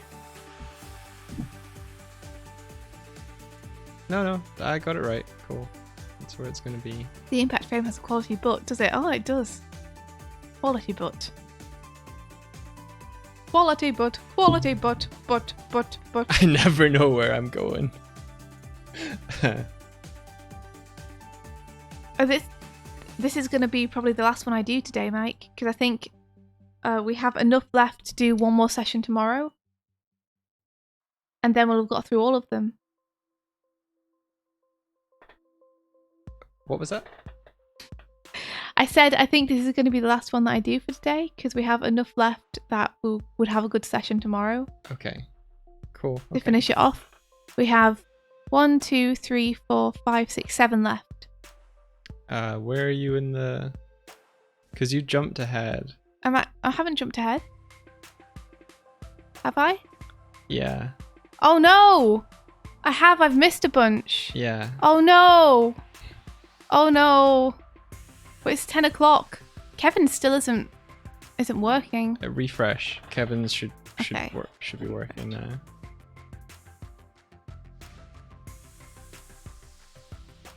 So I'm cool to do whatever you're up for, but we can't go over Friday because I know we can't go over Friday. Oof. Life, eh? Life is hard. you make decisions. Decisions, eh? Let's have a look at Kevin's. Okay. Because I've immediately seen that it is B-stars. Yeah, it's Dear Dude from Beastars. Do 3 of them in 2 seconds and say punchy punch punch. Oh man. Oh, that's a nice cut. Oof. Oof.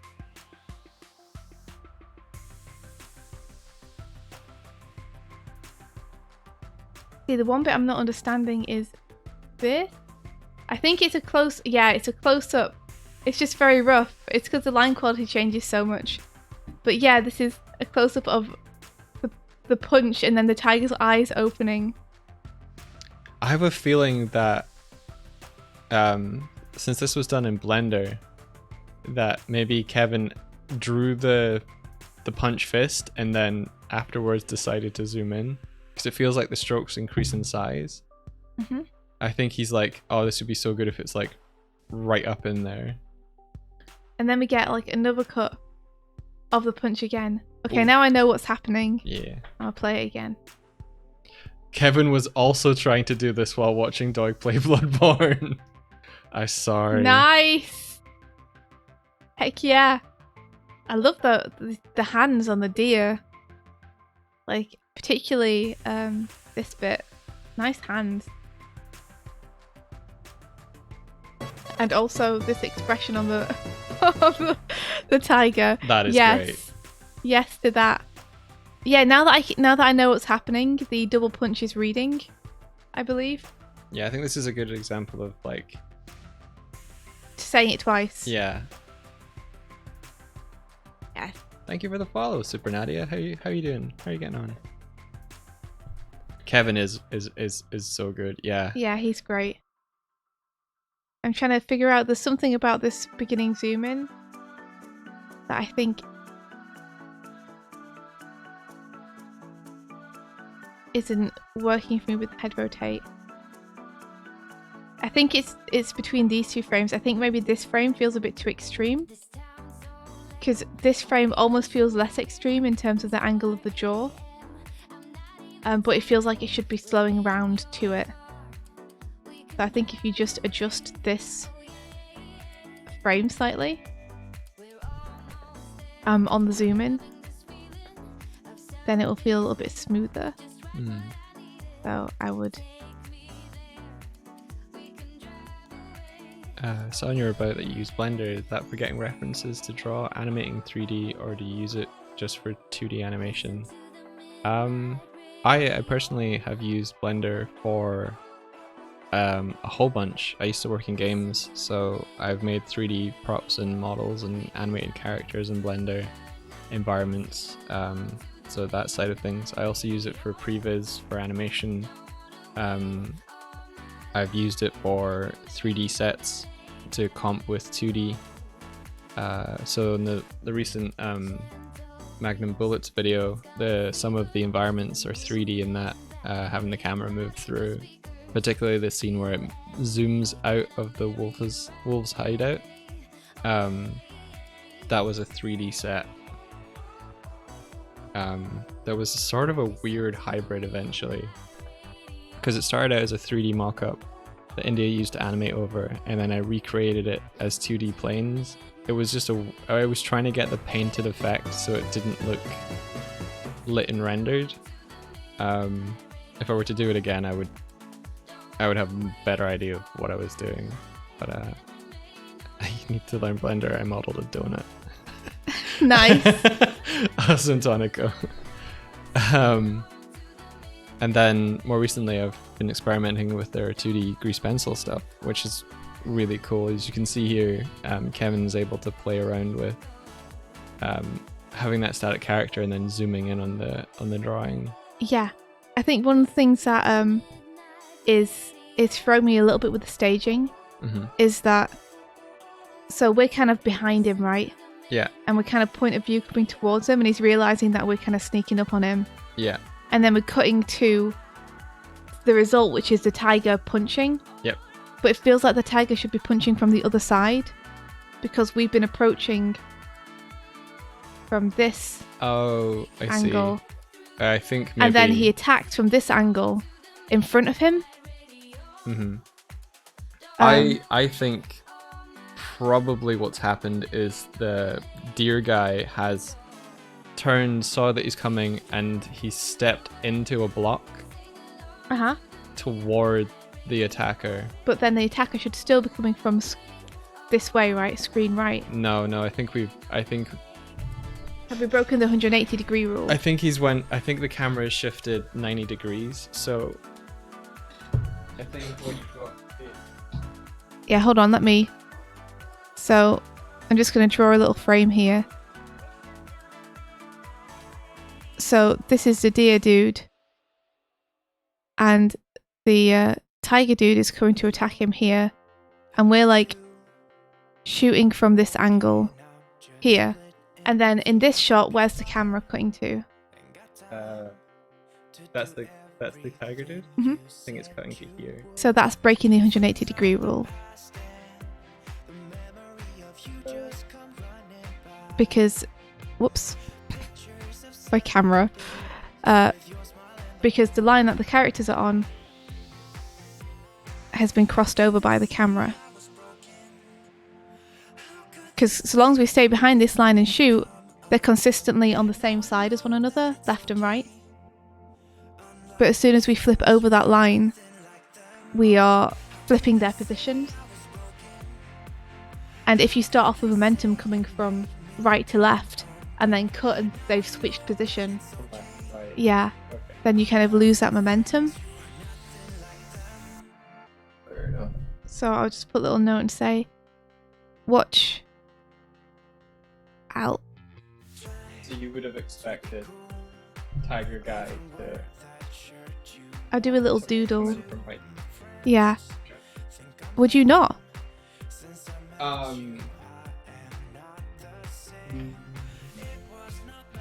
Yes, if I had to do this. I think like I can see what Kevin intended, so I'm more like Man, accepting that's how he's done it. I wish I could. Like, yeah, I would expect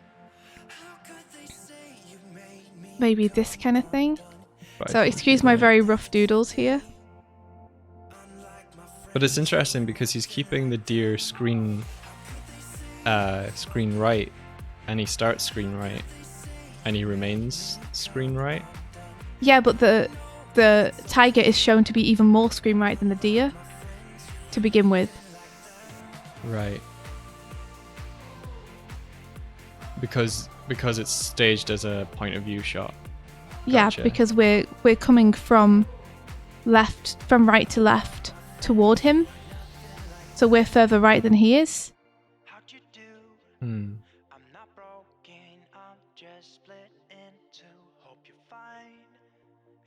Is Doig going to fight you for reference?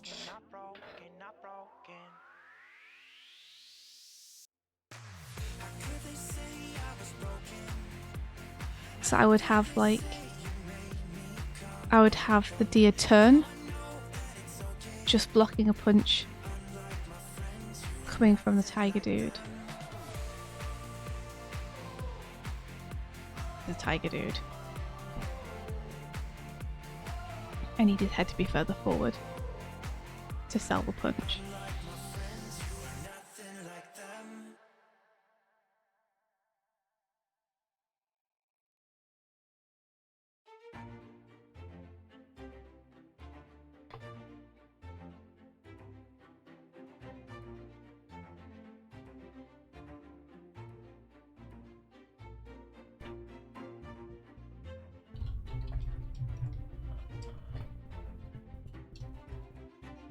I made the deer dude too big, but you get the idea. You made the Which deer is that too big. which is that I think it would make more sense to cut from us coming towards him like this to him turning around and catching the fist like that. Are you seeing it? Yeah, I think so. I'm just checking that you're watching, so you know. I am. Yeah? Yeah. Coming around like this and then cutting to him catching the fist. I think makes more sense spatially. Because to me, it feels like if we're going to have that composition, then the tiger would have been here, coming towards him. And then we would have cut to this. Hang on. In that last one, you were showing that the tiger was approaching him from the front. Yeah, that's what I'm saying. Is if we were going to have this, then that would make sense to me. Right. Okay. Because those two positions match up. But I think the deer guy, from this shot to this shot, he's moving his left leg behind him into a stance and then blocking. Yeah, so he's doing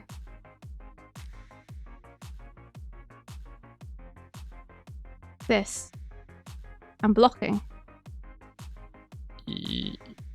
Well, the right leg would stay where it is, but okay. Yeah. So he's doing this and blocking. Right? Yes. Which would still match up with this. Yeah. But only if the tiger's coming from in front of him. No, the tiger would still be coming from behind. Yeah, okay. What do you mean? Because look, this is the pose. This is him with his leg back and his antlers up and his ears from behind, with the tiger coming towards him like this. And then we cut to this, and it's the same position.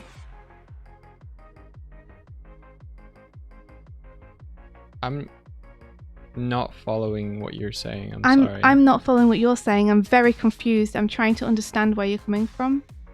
I'm saying that if you put the tiger in the previous shot, that would be coming from in front of him, so Yes. it wouldn't match what happens in the second shot. But it does. I don't understand how these two shots don't match. Because he wouldn't...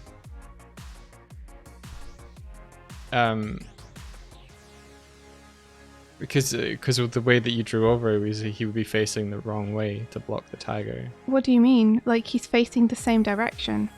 Oh, right, okay. I don't understand. Okay, I see. So you've drawn the right back leg. Okay, I get it now.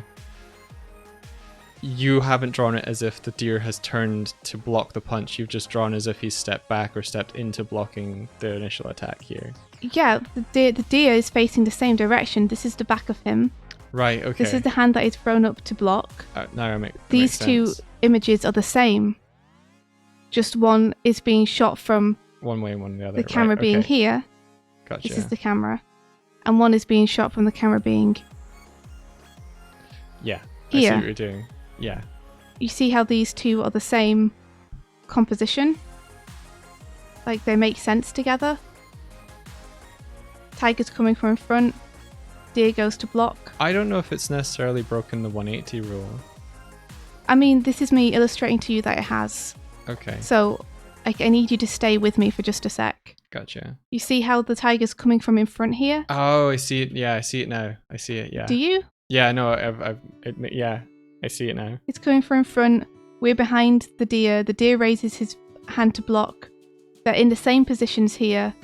Mm-hmm. And he's blocking him from in front. Mm-hmm. These two images slot together and match and make sense together. Yeah. Can you draw a light blue line in the previous shot to show where that line is?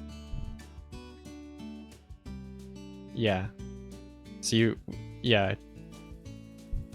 I mean, obviously I've got the perspective wrong here on the grid, unfortunately, but you get the idea, hopefully.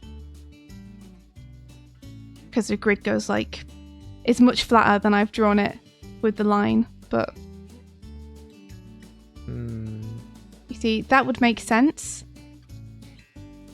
But as it is, with the tiger coming from behind, this would make more sense. Okay. Does that make sense to you? It makes sense what you're saying, yeah. I just wouldn't have thought it was... I'm not saying it's not breaking the 180, I just personally wouldn't have realised it either. So interesting. It's like, it trips me up whenever I see it. I'm like, wait a second, what? But yeah, I mean, that's easily fixable by just flipping a scene. So this is super cool. Because there's the storyboarding thing of like keeping your characters consistently on the same side of the screen. So Deer Guy is always on the right, whereas in your example he would go from the right to the left. No, he wouldn't. Because he's on the left here, with the tiger being on the right. He's center here to begin with. Yes, but in terms of his relation to the tiger, he's on the left of the tiger.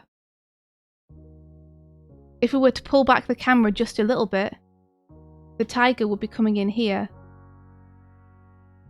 Look at this amazing tiger. I feel like the tiger would come in from screen left, honestly. But why would he come in from screen left when he turns around to look this way at the tiger? Like, would you really have the tiger coming from this direction? You're right. I don't know if... Like, I feel like maybe having the eye move that far might be a misstep.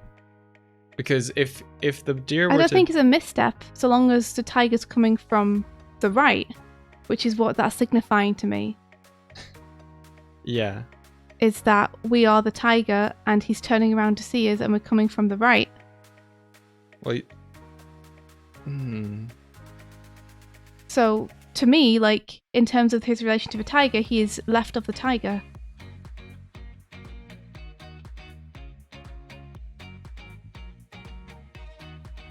Let me get rid of this tiger. Let me get rid of this tiger. This is very interesting. Vert asked, what if the tiger is coming from the center, which would be the point of view of the camera? Then I'd say you would need to adjust this eyeball to show that it's coming from the center. Yeah, that's why I'm saying. And then I would still say that if you're gonna rotate around to this view, it feels like you've broken the 180 rule. Interesting. You would have to move it to this. Can I just check with you 1 sec? Yeah. Is this how you're seeing how the deer guy is moving? Kind of like this. Like this. Yeah. And then good. Well, that depends on where the camera is. Okay. If Kevin keeps in the shot that he has, with them being that way around, with the deer guy on the right and the tiger on the left, then he hasn't turned around, but the tiger just hasn't been in the previous shot. No. You were the tiger. This is I just think that you're asking me a question, but you don't understand. I'm not sure you understand where I'm coming from with this. Like, I'm saying that if Kevin wants it to make sense compositionally, then the deer wouldn't turn around to block the tiger if he wants the tiger to be on the left and the deer to be on the right. But if he was to switch the position with the deer being on the left and the tiger being on the right, then it would make sense for the deer to have turned around.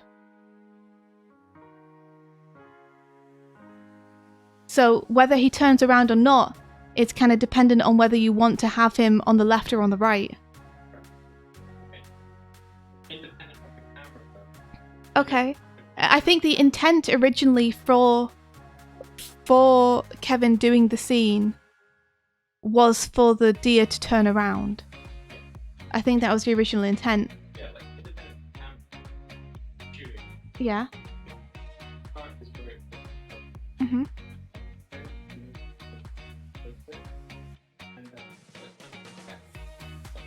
Yeah. If you agree that is part of from the shot, but No. the camera goes From the shots there. presented, I don't think that's the way it reads. But I believe that was the intent for it. I believe if you wanted that to read, then you would need to switch the positions to this. And then I believe it would read as being that. Okay. Does that make sense? So you're coming up behind him, and then we cut to this, and then it reads as him turning around and blocking. What's really interesting is we could probably look at Kevin's 3D scene to see where he moved the camera. I mean, we know where he moved the camera though, because we've plotted out the cameras. Like, we know where the camera is on every shot. Yeah. We know what Kevin's intent was. I'm saying if Kevin wants that to work, then I think this would be a better cut to use. Okay, I agree. Does that make sense? Yeah. Like, I understand what the intent was. I understand where the cameras are. I'm saying I don't think the cameras necessarily work to sell what he's trying to say right now, because they break the 180 rule, and I found it confusing when I watched. Okay. Because it felt like the character switched positions. Interesting. And there are two ways to solve it. You could either have the tiger approach from the front and then cut to this, in which case the deer hasn't turned around. Or you could keep the deer turning around and then have him turn around into this block. Either Right. way, we're keeping the deer on the left and the tiger on the right, which is how this initial scene is set up, with him looking over to the right towards the tiger that's coming towards him. Can you show your drawing again? Did you draw him blocking with his right or his left hand? Does it matter? No, I guess not. Like, because what I'm trying to say is still the same, whether I've matched up exactly which hand is blocking or not. Yeah, fair Like, whether you're in front or behind, from the left or from the right, it's still the same. Yeah. Like, I'm struggling to understand where you're coming from with this.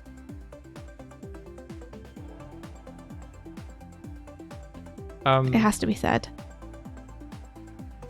I'm not coming from any place. I'm interested that I didn't see I wasn't confused. Yeah. And so I don't see how it was broken, and I'm trying to understand that part. And I feel like you've explained how it is broken, and I understand how it's broken. Yeah. I think maybe my understanding of the 180 rule was that when you initially place a camera, the 180 line is perpendicular to the initial camera. But if that's not the case, then I've learned a new thing about the 180 rule. But I think it's establishing character positions too. Like, if you have two characters talking, and you're like, this character is turning around and looking over his shoulder to talk to this character who's like, oh, hey, bud, how's it going? And then the next scene, I think you have... Hold on. Just give me okay. a sec to finish what I was saying. I feel like because the character isn't in frame in the first shot, that missing ingredient has caused ambiguity. Okay, well in that case, let's take the character off the screen and just have hey coming from off screen and the character turning around to look that way so we know they're there. Yeah. And then the next scene, we have them talking. And it's like this. Yeah. That's what this is giving me. Yeah. I think that, as you pointed out with the pupil thing there, I think one of the missteps that could have happened is that Kevin's having the deer look at us directly, like at the point of view of the tiger coming directly at him, and he's going to turn into the block. I feel like he's trying to stage him to be staged right, and for this tiger to be staged left, but the first shot is ambiguous because there is no tiger. If he had the character entering from screen left and having the character like be looking directly at them, like, but it's because he's turning and looking over this shoulder. He's looking over the shoulder towards the right. If he wanted the deer to turn around, then he should just flip this scene so that the deer is instead doing this, and you can have the pupil center or not, but the main thing is which shoulder is the deer looking over, because that implies to you which perspective you're looking at the camera from. Like, unless you want to have the deer absolutely center in frame and absolutely center behind, even then you have to kind of choose a shoulder to look over. And the shoulder you look over is gonna dictate where the tiger is. If you look over this shoulder, the tiger's gonna be on this side. If you look over this shoulder, the tiger's gonna be on this side. Gotcha. Because either way, the tiger is coming at the back of the deer.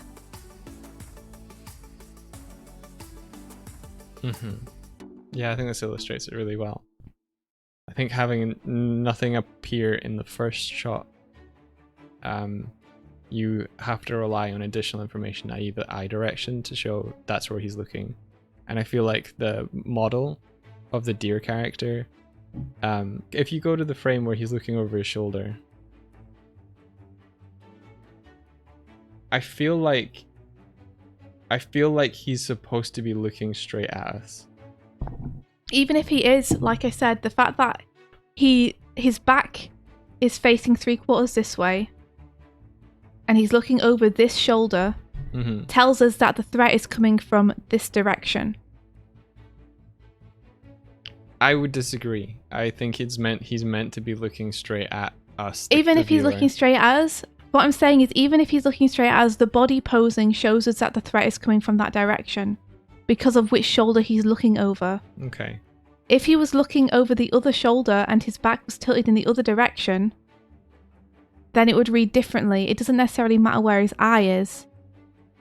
So, if you had this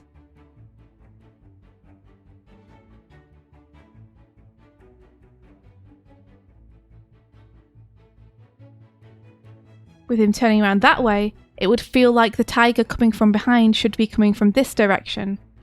Because that's the way his back is facing, right? Gotcha. Yeah. You're right. It's the back direction. Like, there's several different ways you could stage it to fix it. It's just a simple 180 flip. This yeah. has been really cool. I feel like I did learn. That's good. I'm sorry it took so long to get there, but No, I think that was important to work through. I think you don't delete those. Don't delete those. They're great. it's too late. I did it. Ah, Do you want me to just redraw them again? no. Oh, Are you sure? Because you sound like you want me to redraw I'm in them. pain. Here we are. I'll They redo were really them. good. It's just that this is all accompanied by us audibly talking about it, and I want to make sure the notes that I leave for Kevin to receive, even if he's not watching the VOD, Kevin You'll will be watch able the VOD though. he'll be able to understand. Kevin usually watches the VOD. Okay. This is where the good information is. All right. Well, let me redo it. This has been such a good critique to learn from. We can still watch the VOD. I mean, it's important for, especially for the next challenge, which is boarding focused. Yeah, that's why I'm like, this is important to. This kind of stuff is like gonna be coming up. This would have just been like water over a stone for me. I'm like, yeah, I accept it. That makes sense. And you're like, no, it's breaking this fundamental principle, and he needs to know that it's done it, and why and how. Well, you didn't notice anything off with it. I didn't, because I which is really interesting because like I was like, what? Because to me, it's interesting though. the tiger's coming in from behind. The deer looks directly at him. Then the deer steps from positioning his right foot, steps with the left foot, turning as he does so and blocks.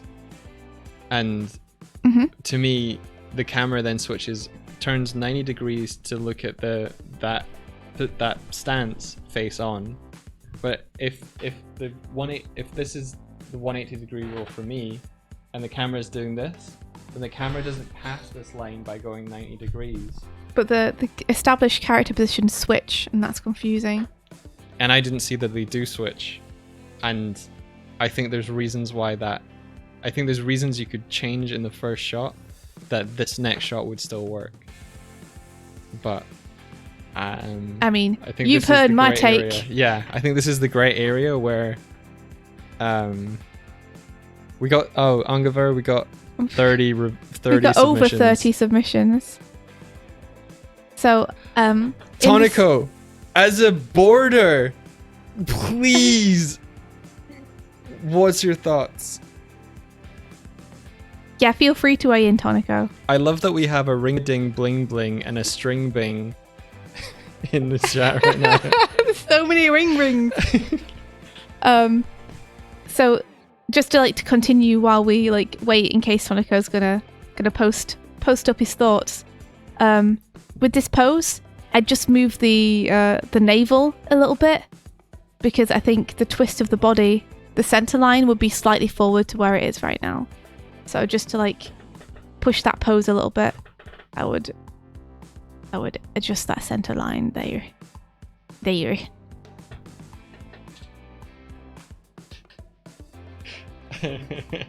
Tonico's just like, bye. Yeah, Tonico's like, I don't want any part of this. Squish the cat. Okay, there we go. So yeah, I just move the navel. Move the navel to here. So I love the is this snow or something? I really like whatever text you've got in the background. That's super cool. And I love this shot. This is a super cool shot. And the drawing of that hand, like I said, Yeah. so nice. And getting to see the reaction of the tiger is also super awesome. I think maybe you could offset the movement of the characters here a little bit. So maybe have the deer twist first and then have the tiger react afterwards. Sorry, Mike is just like, I'm here enjoying this version of 12 Angry Men. I love the debate. It's like, did he have time to get from facing one way to another when he heard the scream? I don't know. 12 Angry Men is a great movie. It's such a good movie. Yeah. I wonder if, because he's meant to be kind of deflecting it here, isn't he, with his hand pose? I wonder if his hand pose should move forward into the tiger space a little bit more. To like sell the force of that. Maybe. There's a thing you do with blocking where you twist, and the twist has a little bit of force. So Yeah. You don't actually push. You just kind of like, it's a deflection parry. Mm-hmm. Which is really cool, Kevin. You put that in there. It's real good. Yeah. But in terms of like readability and animation, do you think it would sell the impact more if it was to like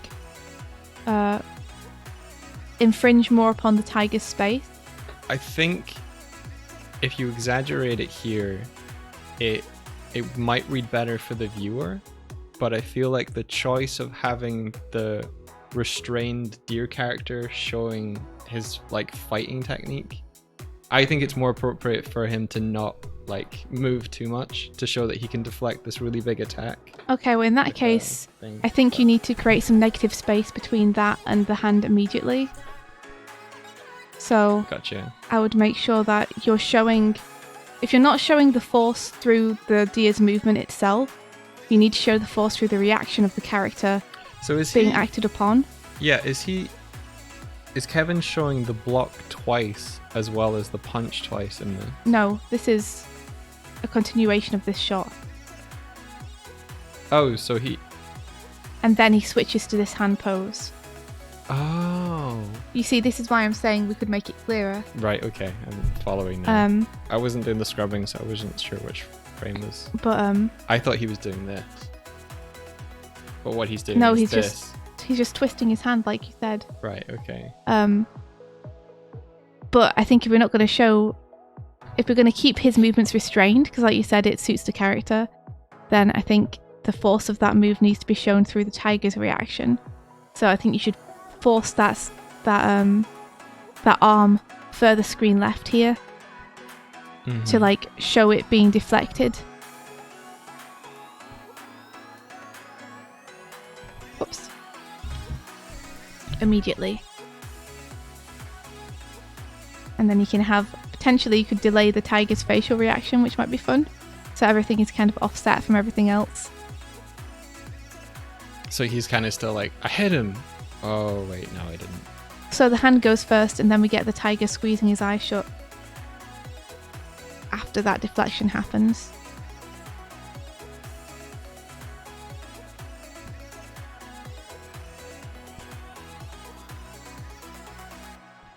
Oh, I think we got a bunch of follows that I didn't see because I had my headphones off. Oh. Thank you. Thanks so much. Dr. Nocty31, a Ruined Rain Crew, and Pixie and Yoshiju Art. Thank you so much. Thanks for coming in. This twist and everything is so nice. It's awesome. I think with this little bit here, the arc gets broken a little bit, and you could push that further back in space. Just here. I think I would also say that the muzzle shape on the deer is getting a little flattened out. Like here it looks good. I feel like the muzzle getting internalized in that kind of jaw shape. It's losing a little bit of solidity in that head turn. Which was probably due to like trying to get it done fast. But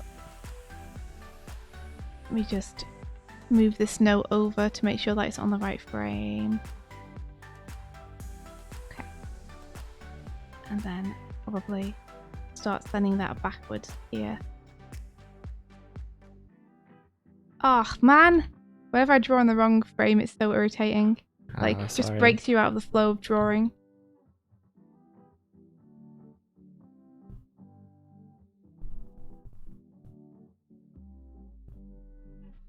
I just realized I had headphones on during all of this.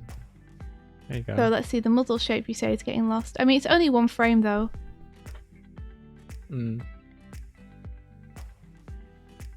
So I think you can get away with it. You could have it dip down more. So rather than his head going straight across. Yeah.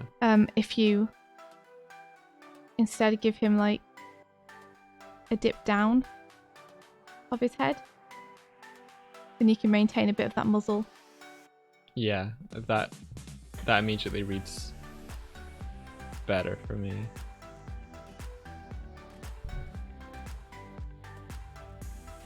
And then you would have to have that arc continue. Arc, muzzle.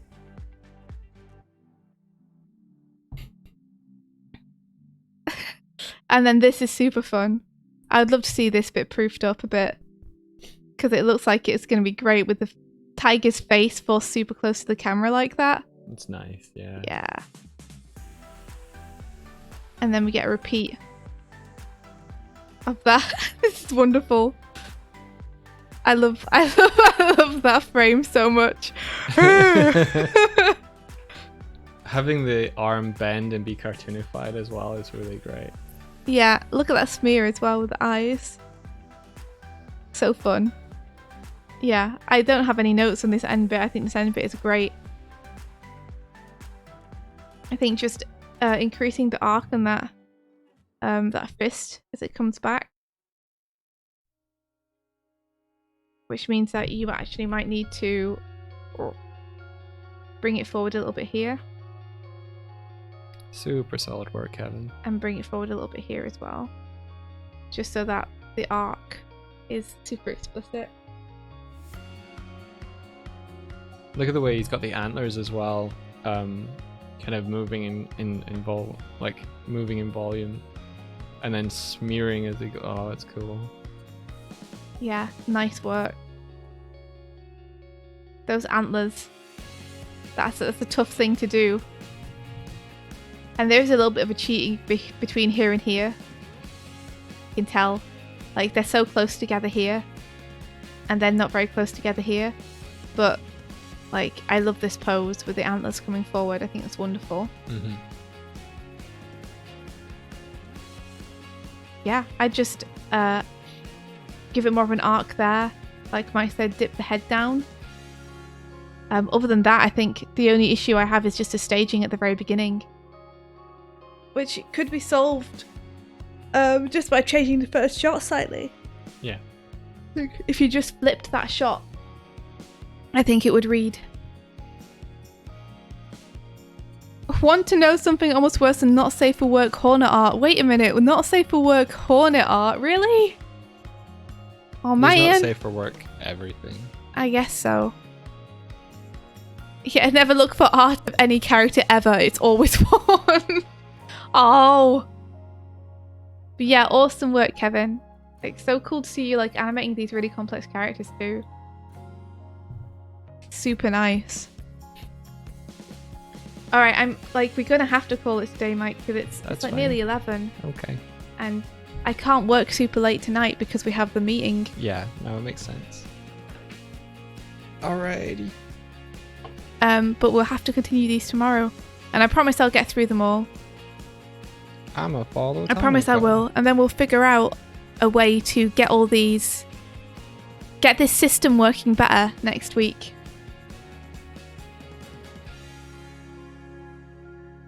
Yeah, dealing with those antlers. Damn! Let's raid Go Pirate Software. Okay. Cool. Because they sometimes raided us and they're live right now, so stream mates, raid channel. Hey Buffy. Hey. Oh, you guys are so welcome. Thank you everyone for submitting your work and for hanging out with us and helping with the critiques and everything. Yeah, we'll see you at the Toon Boom thing. I'm kind of nervous about it, but I'm sure it'll just be super casual. Yeah, I think it's gonna be okay. Yeah. I don't know how interesting it'll be. Like, it's gonna be us talking about the morning streams. We're just gonna be talking about you guys. That's not true. Oh, thanks for the confidence, Kurzak. Yeah, Yeah. let me throw this over here. There we go. We'll give Buffy kisses for sure. Hey, Buff. Went over to get them. Hey. Space Dad will tweet about when that will be. We need to organize the time with Patrick. And until then, May the rest of your day be filled with adventure. Take care, everyone. And thank you, Niles, for the follow. Thank you.